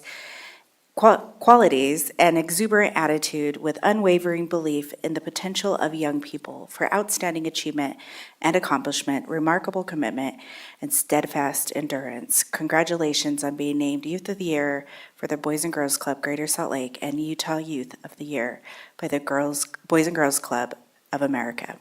This is a recognition from us on the council and the mayor, and we also put a little gift certificate there from Jimmy John's for you.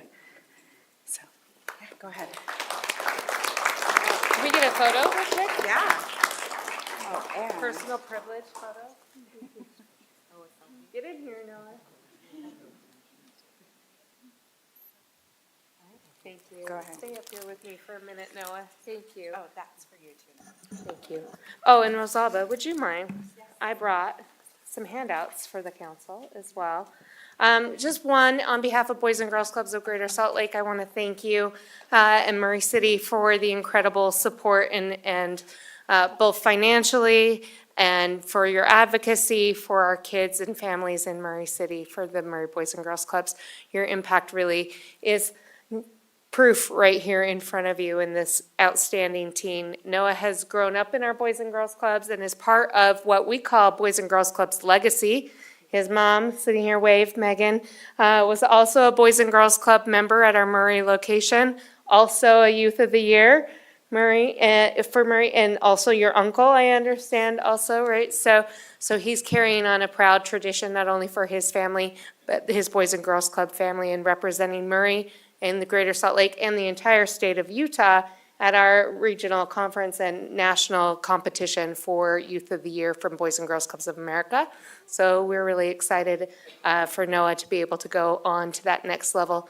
He's earning scholarships all along those ways at every level to help support him in his educational career. He attends Murray High School, plays football, referees in our junior jazz program, and does a lot of different things to support the teens in his Murray club here at Murray. Noah, is it okay? Do we have a few moments for Noah to share some of his comments and remarks? Yeah. I think he's prepared a very short speech that he'll be giving at the regional competition here next week about the Boys and Girls Club and his story. Yes. Okay. 10, 9, 8, 7, 6.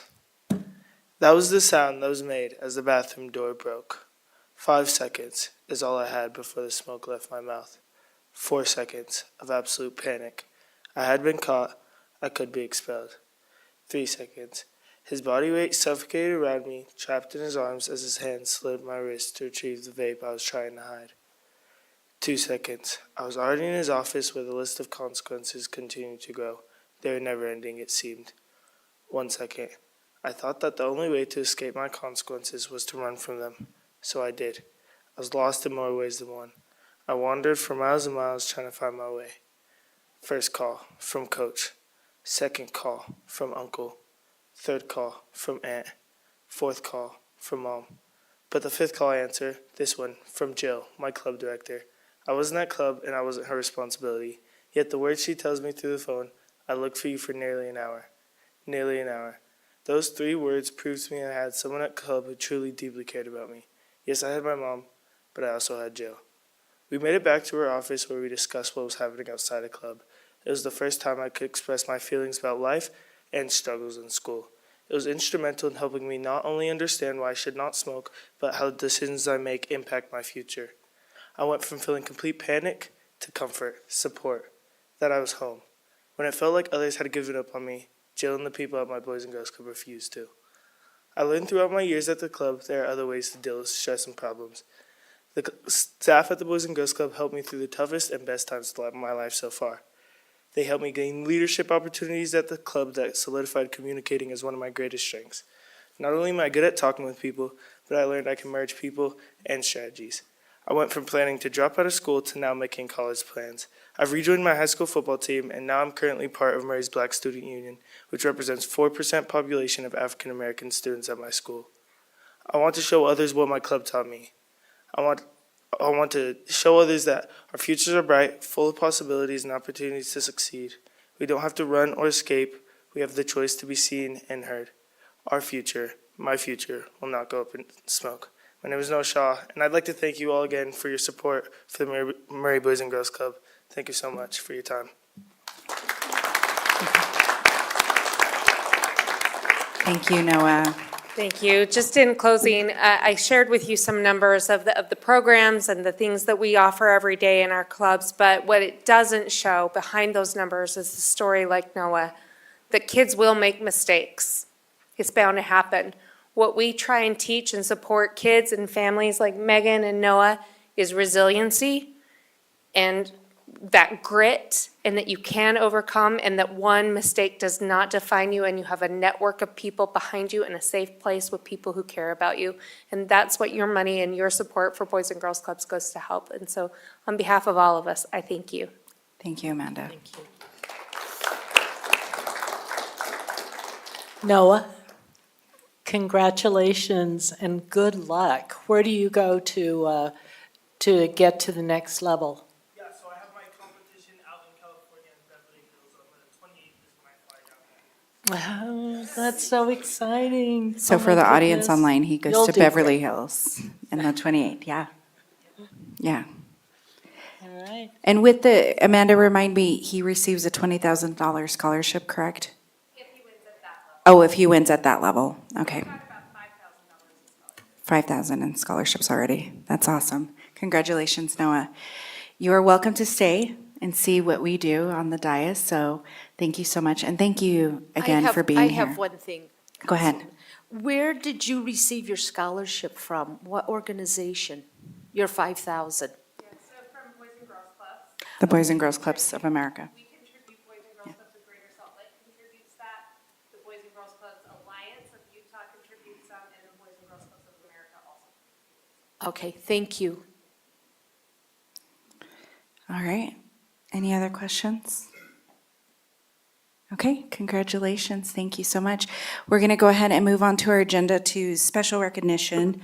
Our second item of special recognition, Murray City Employee of the Month, Jennifer Littner, Parks Center Director, and I will be up there presenting with Kim Sorensen.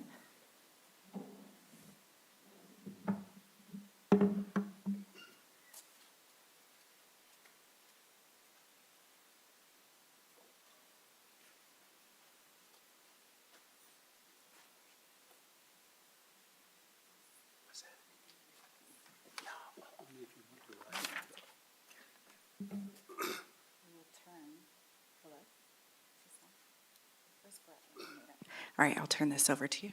Okay. Well, for those of you that don't know Jan, I can introduce her to you very quickly. If you know the Energizer Bunny, the Energizer Bunny is a clone of Jan with several things that aren't the same. One is I don't think the Energizer Bunny could keep up with Jan. So Jan has worked as the Park Center Director under our Recreation Director, Sony, for about 2 years. And in that 2 years, she had made some huge strides and changes in our Park Center that have benefited our citizens. There's a number of programs, a number of activities that have been added, more than I could list tonight. But the real key there is our citizens. We have citizens using the Park Center that have never used it before, about 2 years ago. The number of people going through the Park Center and actually enjoying the Park Center is huge. And one thing about Jan is she has not only brought in new programs and new activities, but she stays and works those programs. The hardest thing we have dealing with Jen is we can't get her to leave. So we appreciate Jen. All of her employees are here to support her, which says a lot. I'm going to hand the mic to Jen and let her talk. Wait, before you do that, before you say your words, we want to give you and present you this certificate and also a $50 gift card from the council. And so this is yours. And go ahead. Thank you. Thank you. I just wanted to say, thank you to everybody. Coming to Murray City has just been a blessing in my life. I've been here long enough to know that the people of Murray care. The citizens love Murray. The people that work here, Joe is a full-time, amazing assistant director that just helps the Park Center just sparkle, and the customer service is huge. Julie's our aquatics manager, and just the pool just has a new feel, a new friendly atmosphere where we get to know everybody. Becky's here. She's in charge of our group fitness, and we got another great compliment about group fitness. So it's just things that we do. Shannon is here as our lead with customer service at our front desk and running some of our programs. So the people just really care. Like just seeing Joey and his group come to the Park Center and work out, you know, it's just such a fun place to work. We have the Van Bibbers here who just give so much. The building wouldn't open without Bob, for sure. He's always there keeping our parks and everything going. But again, it's been a blast, and to be Employee of the Month, to have fun. It's been amazing, and I appreciate everyone that has been able to come to our programs and our events and help out and serve. It's just a great place to work. That's all I can say. So thank you for having me. Appreciate it. Thank you.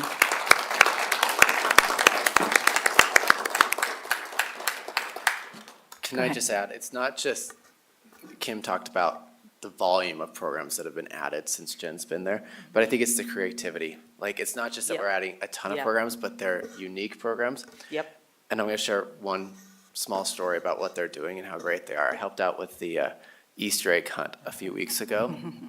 Now, I used to work in Parks and Rec, and when we did Easter egg hunts, we would just open bags of candy and throw it on the ground. But that wasn't good enough for these guys. They stuffed each individual egg and threw it out, so it was like a legitimate Easter egg hunt. Like, how many eggs did you stuff? I would say 5,000-ish? 10,000. They stuffed 10,000 eggs. Like, you guys have done an amazing job, and Jen, I know you were leading that, so you guys are doing awesome. Good job. It's awesome. Yeah, and your Christmas parties were amazing. Your first one, the second one, blew it. It was amazing. Thank you. Yeah. Thank you, Sony. You are, thank you for doing everything for the citizens and bringing them into the park. Thanks. All right, anyone else? Congratulations again. It's a true honor.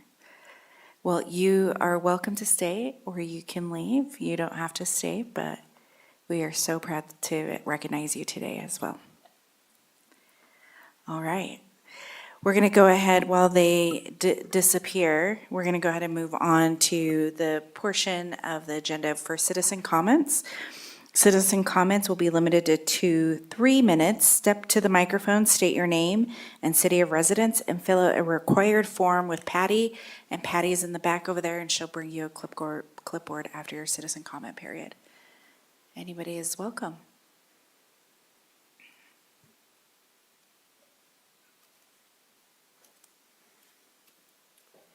Carl Jurek, citizen of Murray. A few months ago, I came before you and asked for a little bit of help because we were having problems, excuse me, with speeding in the area of my neighborhood, particularly 5600 South. And I just wanted to say thank you for hearing my complaints and doing something about it. You put up a big sign that says speed limit is 25. You put a sign that tells you how fast you're going and gives positive feedback or negative feedback with a happy or smile or frowny face. So that's great. The drivers are getting feedback. So thank you. I appreciate you hearing my complaint, doing something about it. Thank you, Ms. Turner, my representative, and thank you, council. Thank you. Anyone else?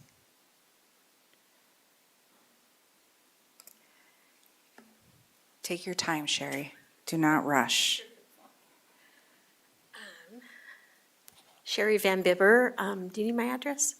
5469 Avalon Drive, Murray, Utah, 4107, B positive blood type. Let's see, 3 kids. I just wanted to share, we had graduation night, award night at Murray High School last night. And Doug was a great stand-in for the mayor and did a great job. And it was funny because we picked the same kids as you picked. So I thought we should maybe talk next year. But there's so many great kids, and there were so many. We had 9 kids apply for the MYCC, which is the Murray Youth Community Council, which I'm standing here with the advisor hat on for that. But through the Chamber of Commerce and their funds that they raised at the golf tournament, we gave 7 scholarships. And then through the Murray Exchange Club, we gave a $1,200 scholarship to our youth mayor and a $500 to our ACE student achieving the Challenge of Excellence, who has had a lot of things to go through. So the city has been, so our students has been so supportive, and our students are so wanting to be a part of the city. And so it is our goal to make sure our kids all know who their district and who their people are, so they can go to and have those conversations. Adam Hawk is a tough one, because we have his daughter, and we have to remind her all the time who her district representative is. But anyway, thank you. It was a great opportunity, and we have an amazing group coming up this next year. So just wanted to thank you all. Thank you, Sherry.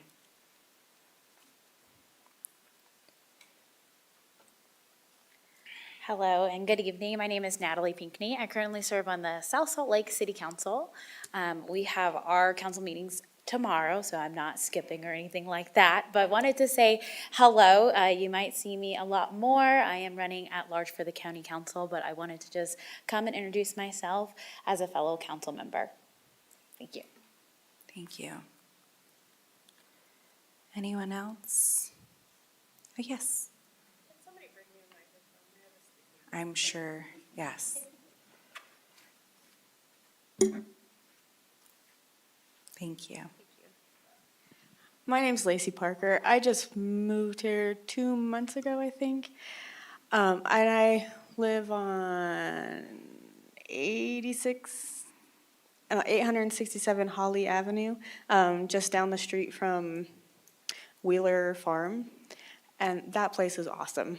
And I've been to a couple of their markets, and I've noticed that a lot of the waste just goes in trash cans. And at the markets, a lot of the waste is food waste. And they said that they get their trash picked up from Waste Management. And I tried to call Waste Management to see if they have a composting program, but I did not have any luck with that. I was just wondering if you guys, as the city council, since Wheeler Farm is in the city limits, if we could look at having a composting program for their markets to divert waste away from the landfill. Thank you. Thank you so much. Anybody else have any citizen comments?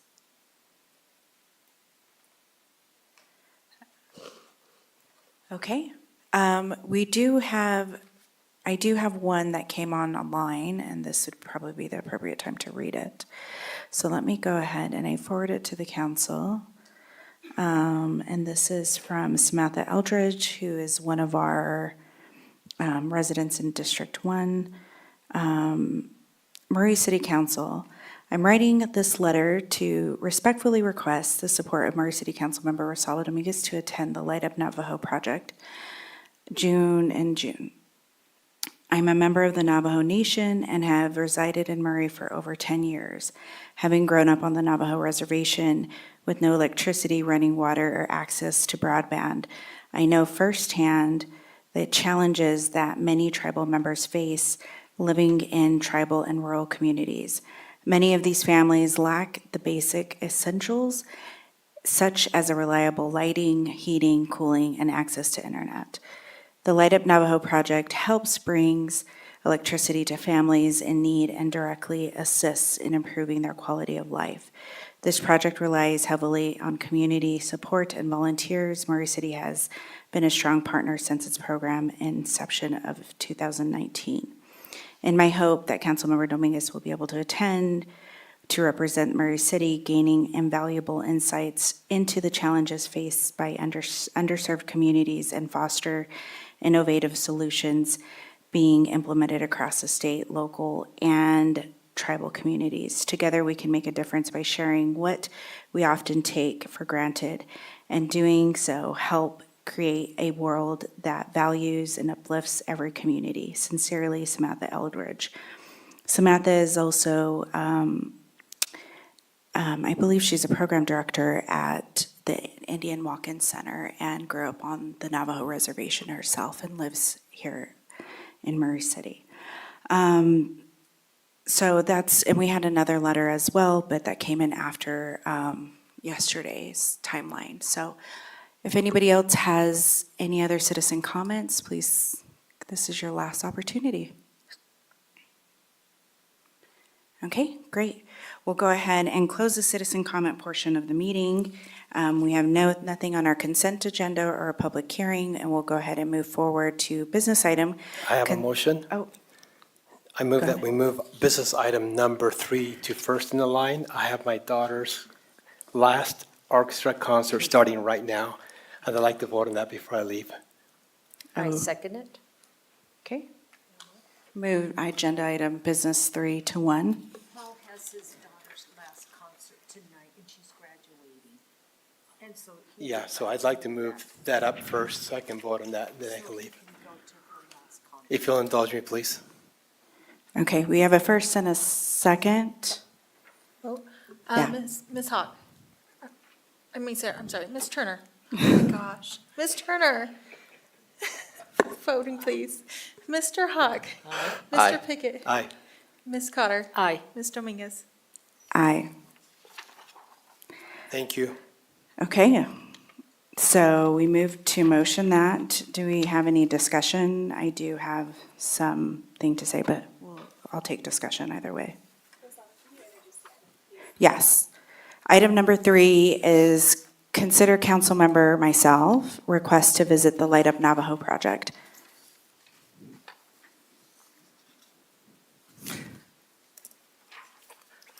Okay, I have a question about number 3. I'm wondering, did we receive a formal request? Jennifer, What do you mean by formal request? to have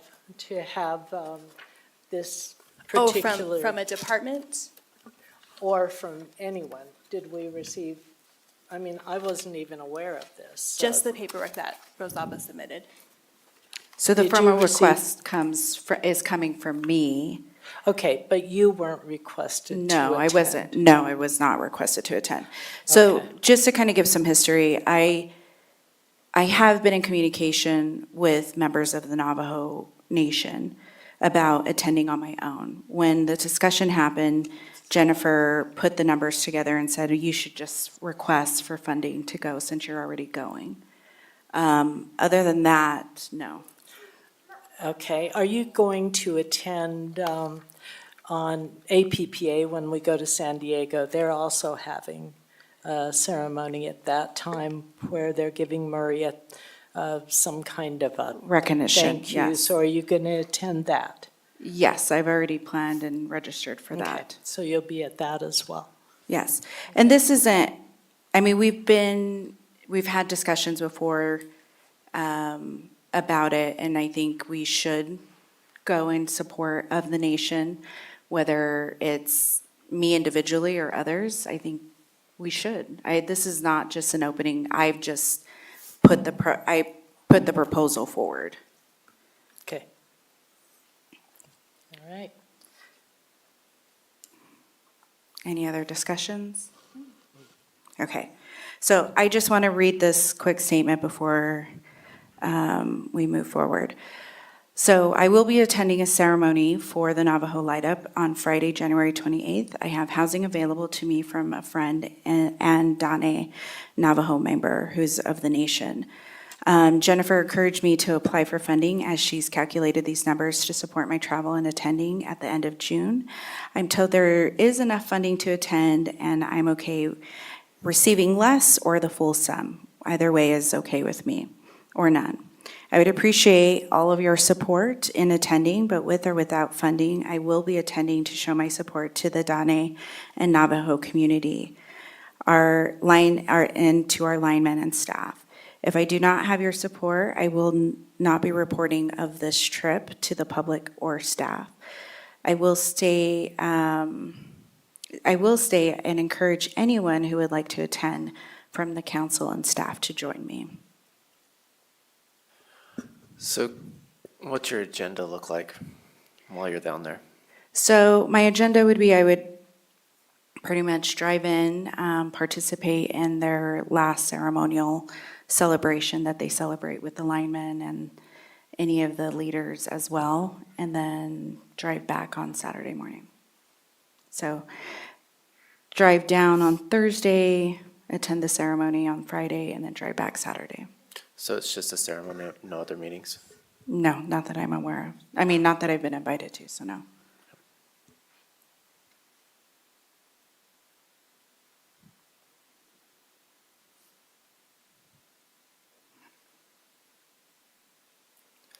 I move that we end discussion and we vote on this business item. I second it.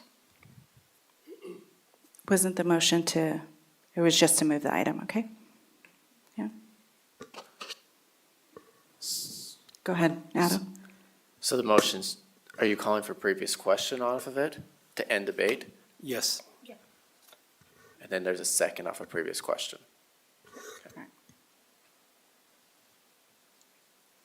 So, And just for point of clarification, that would end the debate without voting on the motion. We would just end debate and not approve it. Is that what you're going for? Or not approve it or vote anywhere? We're just indefinitely tabling it? I would like to just vote on this right now. We've received information. We have 3 pages of good notes here. We've asked questions and there seems to be a silence, so I just make a motion that we vote on it now. Okay. and there's a second, so, yeah. Ms. Turner? Okay, so Well, he's asking for a vote. To vote to So point of order, end, this is a vote to end debate, not voting whether or not to approve the measure. Just a vote Correct, to end correct. debate. I just want to get Okay. to the vote. so, okay. So, Ms. Turner? Are you voting yes to end the debate or nay to end the Or debate? do you want to keep debating? Yes, to end the debate. Mr. Hawk? Aye. Mr. Pickett? Aye. Ms. Cotter? Aye. Ms. Dominguez? aye.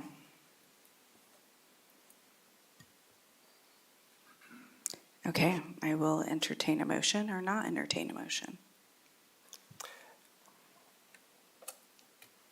Well, I move that we vote on business item number 3, the request for funding for attendance of the Light Up Navajo project. And, yeah, we'd have to have a motion to do that. Yeah. So you move to have a vote? Okay, then you, So you're motioning to approve it. That's your motion. I'm motioning that we vote. And if we need clarification from this, I'd like to receive clarification on what I should be saying to vote on this. So my understanding, Jillian, correct me, is we have to motion to approve, and then somebody'd have to second that, and then we'd have to vote There off needs of to be it. a motion to approve or deny. Put a motion on that table, yeah.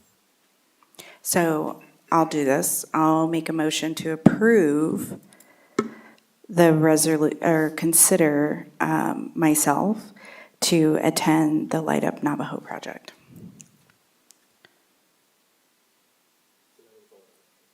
Somebody has to second.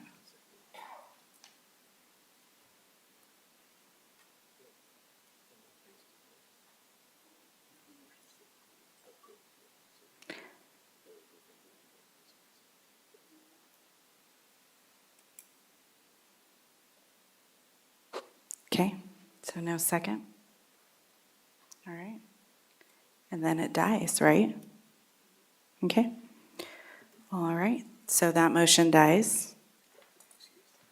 Oh, Paul needs to be excused. So I excuse Paul Pickett to not finish the meeting, and he will be excused for the rest of the meeting. Thank you. To enjoy his daughter's last concert. Have fun. Okay, I will go ahead and we'll move on to item number 1 and consider a resolution adopting the city council's tentative budget as amended for the fiscal year beginning July 1st, 2024 and ending June 30th, 2025, and scheduling a hearing to receive public comment before the final budget is adopted.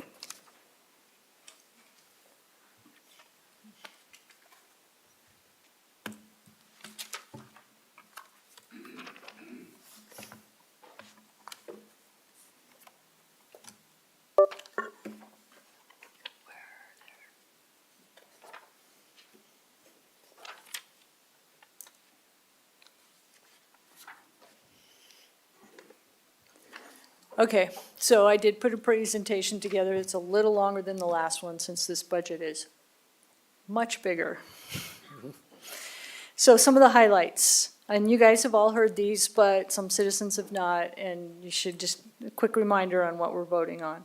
The general fund budget is balanced with a $2.2 million use of reserves. There is a 5% property tax increase. It's $22 on a $520,000 house. Employees will receive a 3% COLA, get a step increase. Health insurance has gone up 5.7. The dental, with the change to PHP, went up 13.3. There was a 10% decrease last year, so it kind of works out. The budget includes 7 full-time employees, a police officer, 3 paramedic firefighters, a fire inspector, a marketing specialist, and a senior librarian. The budget removes the HIDA coordinator, a chief communications officer, and the SSOD inspector. And their 8-position pay ranges were increased to be within 5% of market. And they were mostly firefighters and police officers. The fund summary, you can see the capital fund they're coming and going. Some funds are spending reserves. Most of the ones that are spending reserves are spending them on capital or long-term improvements. And I'll just go through them really quick. The library fund is increasing theirs. They're continuing to save for a new library or a library model, where that's still up in the air. Capital funds allocated to the remodel of the restrooms, which the roof that they use the restroom money for this year is probably going to get done next week or the week after. Central Garage Fund is using $100,000 of reserves. They're transferring $63,000 to the MBA. Retained Risk using $425,000 of reserves. Insurance premiums increased 35%. The reserve level is being kept at 4 times our $350,000 deductible. The enterprise funds, water fund, they're using $951,000 of reserves. That's just $951,000, not $951,000 million, okay, of reserves for capital projects. They're doing pipe replacements and tank maintenance. The wastewater fund is using $829,000 of reserves. Their revenue was increased due to the 3rd of 5 yearly rate adjustments that we're in the process of. And capital projects is adding $1.3 million toward the sewer line replacement project that's east of State Street. That project is actually, they were saving it over multiple years. It's 3.7, maybe $4 million. Stormwater fund is increasing reserves $111,000. Their charges for services increased 4%, not due to, well, there is a rate increase, but actually to kind of better match what we are actually collecting. And they are purchasing a new street sweeper and doing storm drain work for Cherry Street, Jensen Lane. Solid Waste, using reserves to purchase the garbage truck. Parks Department contributed $292,000 towards the $500,000. Murray Parkway Fund is using reserves. They are no longer receiving an operational transfer from the general fund. They can support their operations. They still need a little help with their capital, so the CIP fund is sending them $230,000.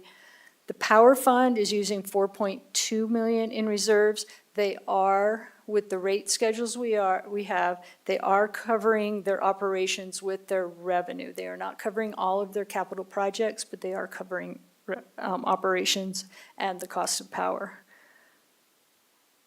General fund summary. The property tax increase is $572,000. And according to your instructions, the growth will go on top of that so that the amount of reserves we use will be less than 2.2. That property tax increase will help pay for the paramedics, firefighters, the inspector, and the marketing specialist. Sales tax revenue I have budgeted at 2023's level, less 1%. I'm not too worried about it, although with this month, our year this year is running 0.3 below 2023's level right now. So we're even for 23 and 24. Personnel costs increased 5% and operations increased 6%. This is just a quick little thing of where it all comes from. Sales tax, property tax is our main source of revenue. This is where it's going. Police and fire and Parks and Rec spend most of the funds, debt, and transfers out, which is the money going to the capital projects fund. And the public works seems very, very small at 9%. That is just the people. That is not the actual amount we spend on roads. The CIP fund has $1.9 million in it for the bigger road projects, and we have spent, there's a whole lot of money that's rolling forward from last year's projects that haven't been finished. Total projects in the CIP fund, $19.6 million. The Murray Armory requested $550 extra. The Murray Mansion, $500 additional funding to complete that renovation. The Murray Theater needed equipment. Their budget is going to be fine right now for the renovation, but they needed equipment. Fire equipment's 1.6. Police equipment is 301. I did remove $666,000 of police cars because we have that car dealership with all those pretty white cars because they received a shipment of 12 cars in this year that was expected in next year. So we just rolled that. I'm going to do a budget opening. You'll see it. We'll talk about it in committee of the whole. We rolled that $660,000 backwards and took it out of this budget. Same effect between the 2 years on the CIP fund. Street projects at 1.9. The outdoor pool renovation, we have $500,000 in there for the design. And we moved $4 million forward so we can go after some TRCC funding to hopefully pay for the other $4 million of what is expected to be an $8 million project. I added the purchase of the fire clay property with the park impact fees for $500,000. And the purchase of, this is the brand new one that you've sort of heard about, of the Jordan River in Winchester with park impact fees of 2.1. This is just a slight picture. This is the fire clay.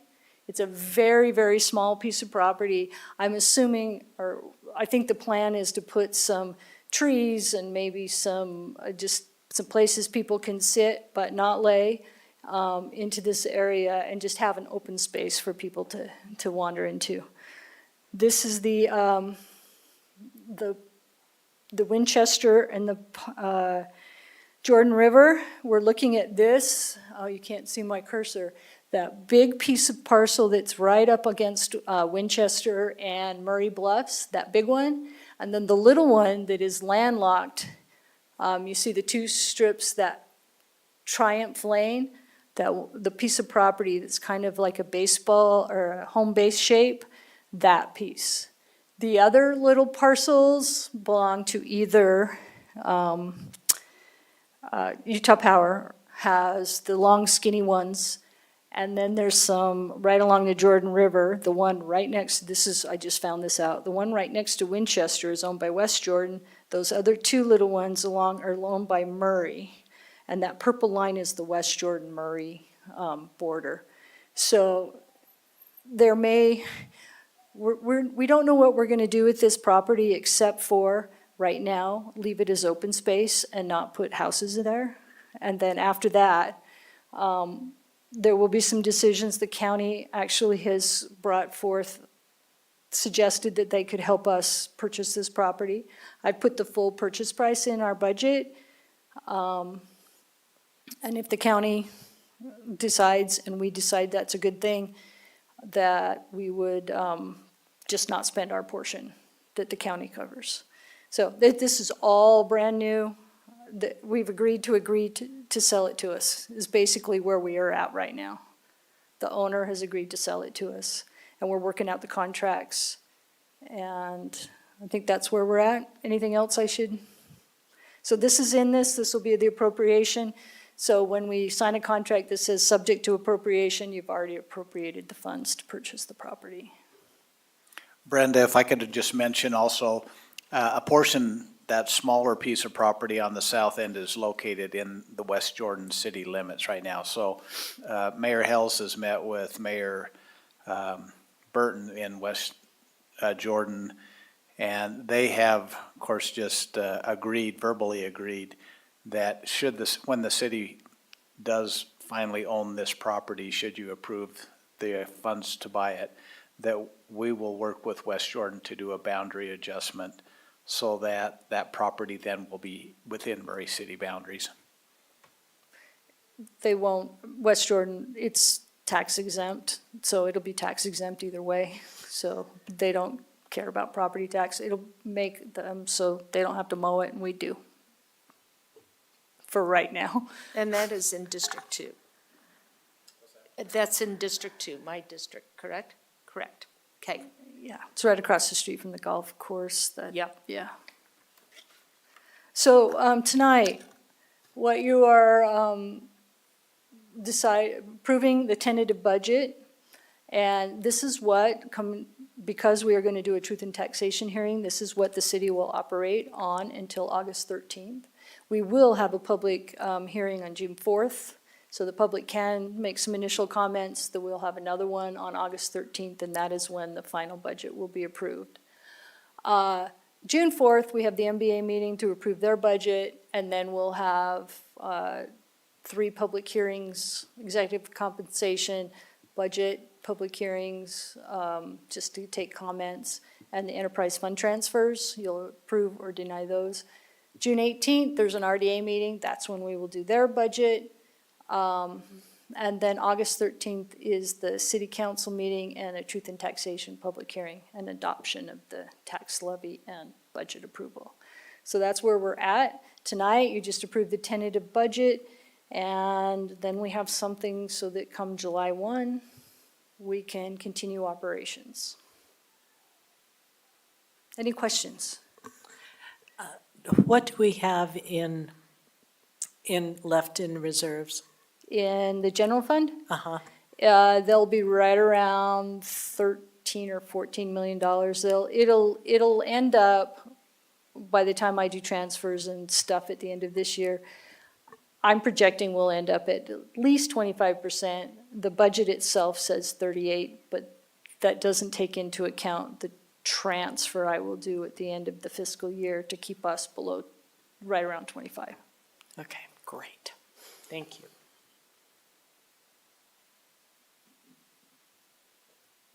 Any other questions?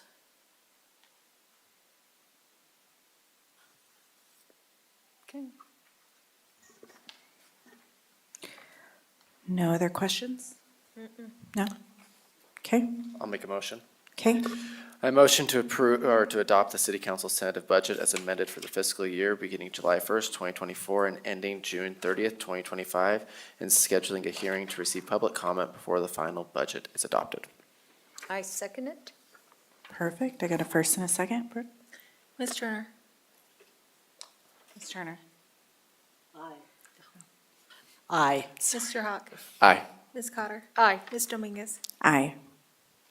So it's passed. Yes, it is passed. Perfect. All right, perfect. We're going to move on to item number 2, consider resolution authorizing a tax certificate and agreement for UM's firm power supply project and related matters. Greg, if you want to come up and present. Is Matt joining you, or is it just yourself? We'll see if I can do this one. Okay. Thank Council, Mayor Pro Tem, thanks for having me here tonight. So Matt and I came 2 weeks ago to Committee of the Whole and talked about this. And so we'll just kind of,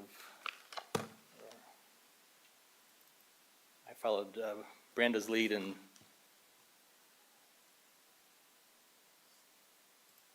there we go.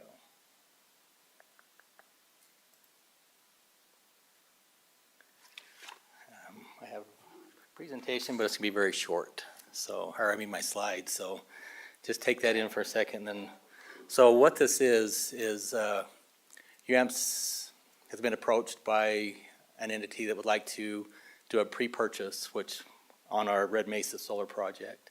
And we're a part of that. We take 5 megawatts of the Red Mesa. And so what that does is it takes our tax exempt status and takes somebody that, it's gonna go here, I promise. There we go. So it's gonna take it's gonna take our lower tax exempt cost of funds and transfer that to someone that has a higher taxable cost of funds. And with that whole thing happening, we're gonna get about 8% savings on our Red Mesa Solar. And just kind of put that in perspective, right now, I think yesterday we peaked it at about 48 megawatts. And so 5 megawatts of solar when it's producing is like 10% of our load, which is kind of awesome, I think. So, and then of course in the summer when it jumps to 100 megawatts, it's 5% of our load when it's producing. It doesn't produce, around the clock, I get that, but it's a wonderful resource. We love it. And so through this process, there's going to be a 30-year bond that's issued, and we don't have it doesn't affect us at all. And with that prepay, we get about an 8% savings, and so that's about a $3 a megawatt hour savings on our Red Mesa. And about over a year is about $16,000 total in savings for us, which, is great. So we think this is a good project, I think this is a good one to participate in. We've studied it for quite a while. It's pretty complex. I've tried to simplify it the best I can, but here we go the other way. So we're trying to, like I said, it's a 30-year term. Our Red Mesas for 25 years, so they're gonna have to figure out the last 5 years. And with this, we have to do a qualified use certificate, because we have to take that Red Mesa Solar into our system and distribute that to our customers. And we don't have a problem doing that. That's not a problem at all. So all in all, we think it's a good deal for us and whoever else is involved. It's helping someone else along the way. So I don't know if you have any questions.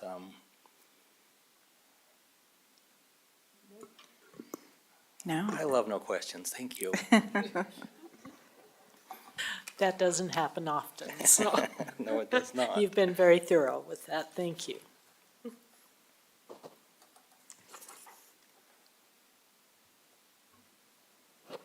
All right, I'll take a motion. I move the approval of the resolution authorizing a tax certificate, an agreement for UAMPS firm power supply project, and related matters.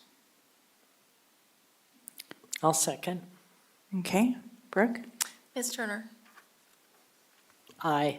Mr. Hawk? Aye. Ms. Cotter? Aye. Ms. Dominguez? Aye. All right, that has been approved. Congratulations. You guys enjoy your evening.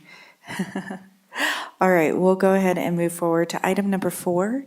Consider a resolution accepting for further consideration or denying a petition for annexation known as Van Winkle 2 related to property located approximately between 9th East and Van Winkle Expressway and between approximately 4800 South and the boundary of Murray City and approximately 4840 to 4890 South in unincorporated Salt Lake County. And Brooke will be presenting. GL, are you presenting as well? You're listed on here. Okay, perfect. All right. No. All right. I just lost my screen. Hold on.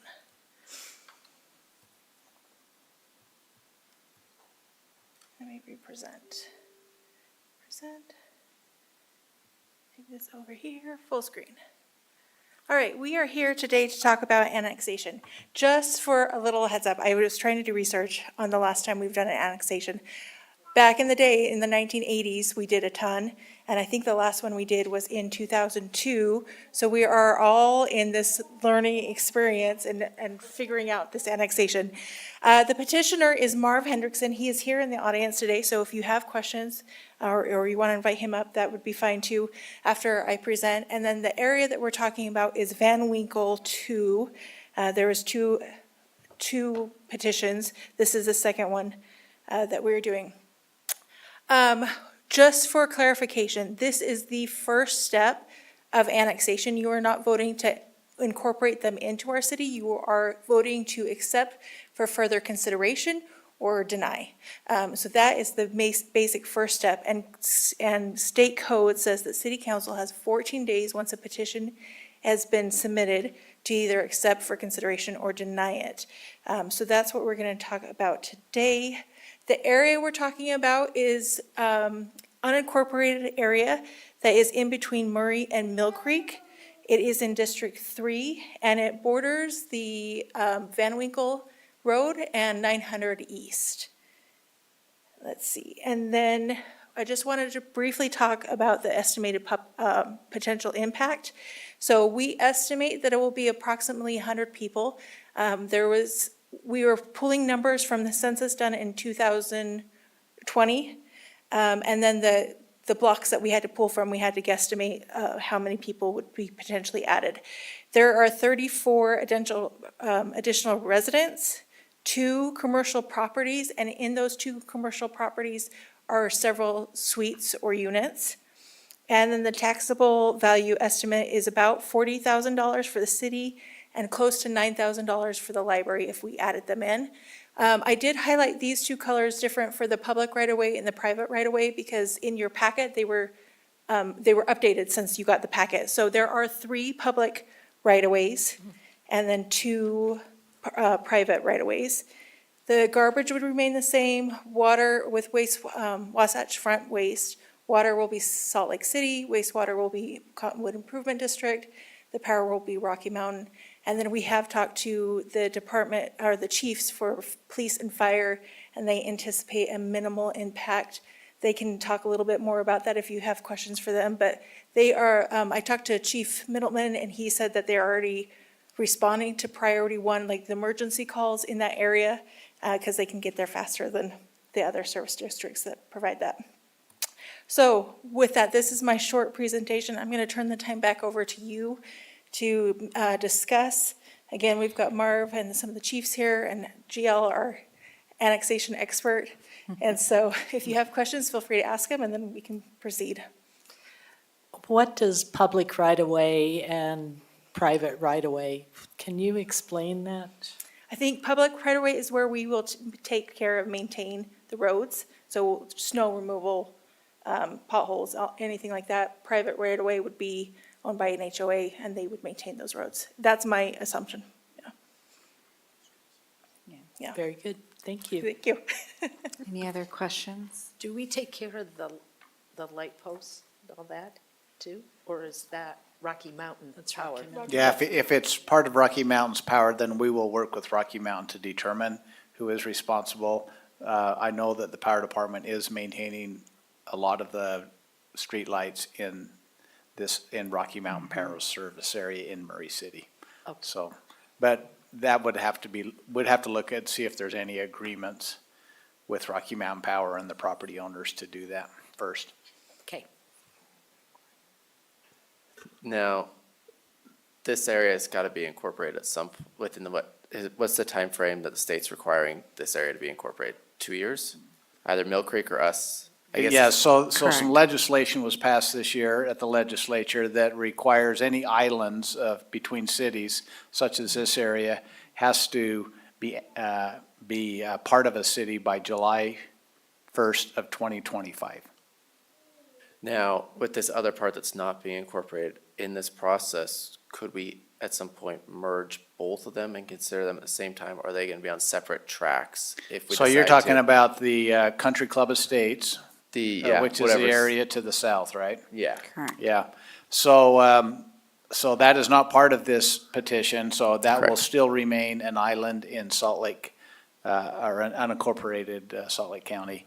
and will remain that way until this July 1st of 2025 date.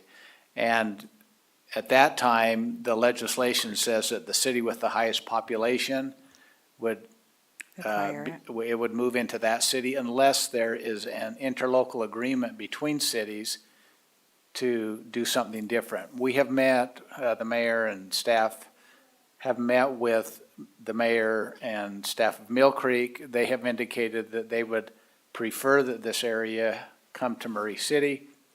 So I would imagine that this area that you're referring to, the Country Club Estates, will eventually come into Murray City, should you, as the city council, vote to approve an interlocal agreement.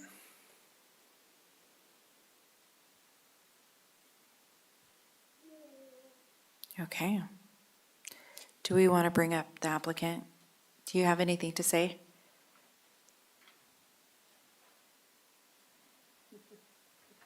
Welcome. Good evening, ladies and gentlemen.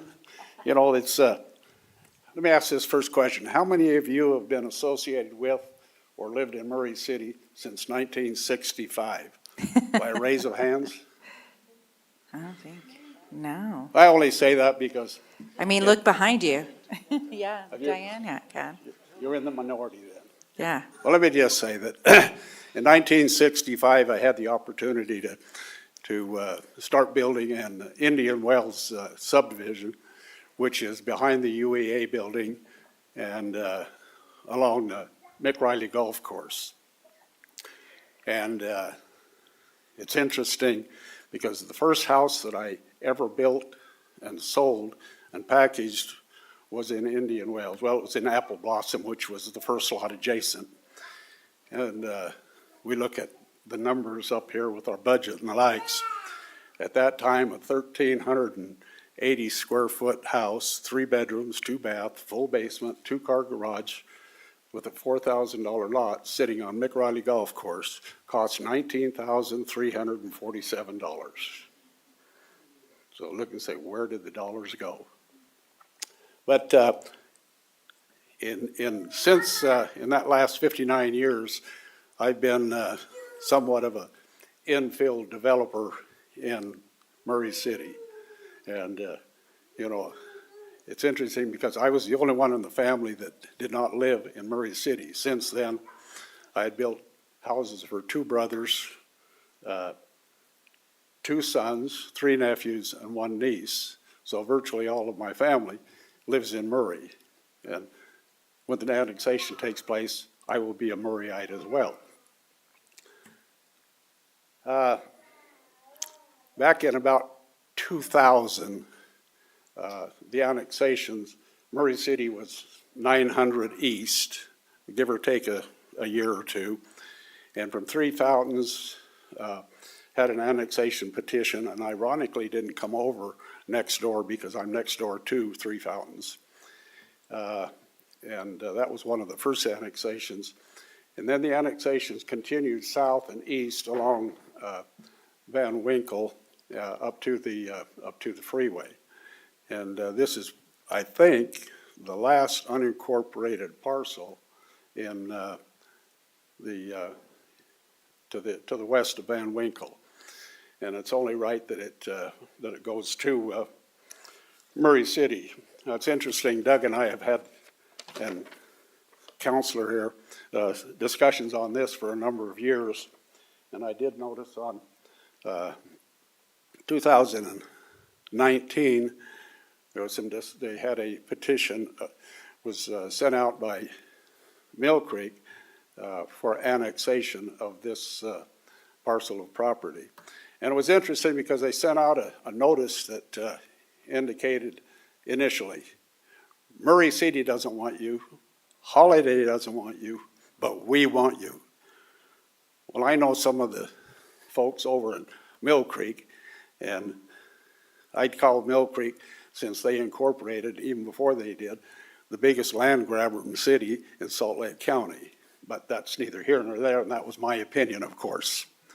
But when they initially had their petition in, it was to take all of the property shown on what was petition number 1 and petition number 2.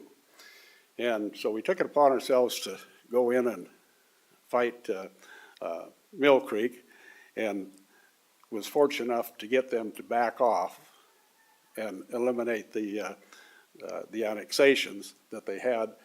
It was our opinion if they were going to go, they should have went to Murray Holiday Road and stopped there. But the attitude was, we'll go as far as we can and get as much as we can. So anyway, we went through the process and got the majority of the petition signed for Van Winkle number 1, and worked diligently with, attempted to with the mobile home park. And I have made a number of contacts and got to the point that the right people we couldn't contact, so Doug was fortunate enough to be able to make some contacts. And, you know, it's kind of a situation there with the mobile home park is a tit for tat. What can you do for me that Mill Creek can't do for me? You know, you're gonna give me a better deal than Mill Creek, so which way are we going to go? But it is interesting to see that the legislature did change the rules, and next year, they really don't have a choice. And if Mill Creek does what they say they're going to do and allow this to go to Murray City, that would be most beneficial. So we have some issues still to take care of.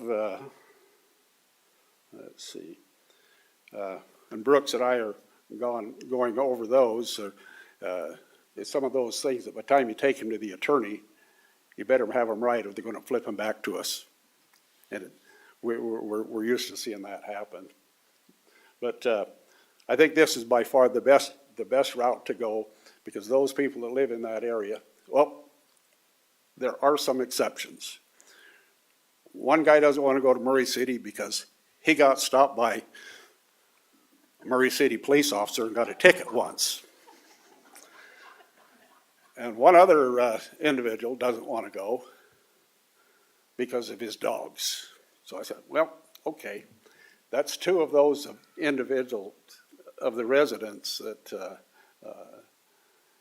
have expressed negative opinions. You know, let me say one thing. This facility there for drug addiction and the likes, the 6 buildings in there, I live directly behind that.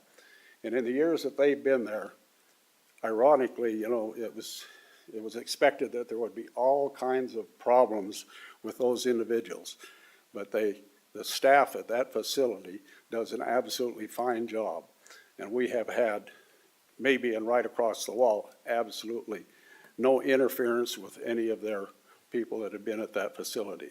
So I commend them, and have done so, for the great job that they've done in maintaining, you know, the integrity of their facility.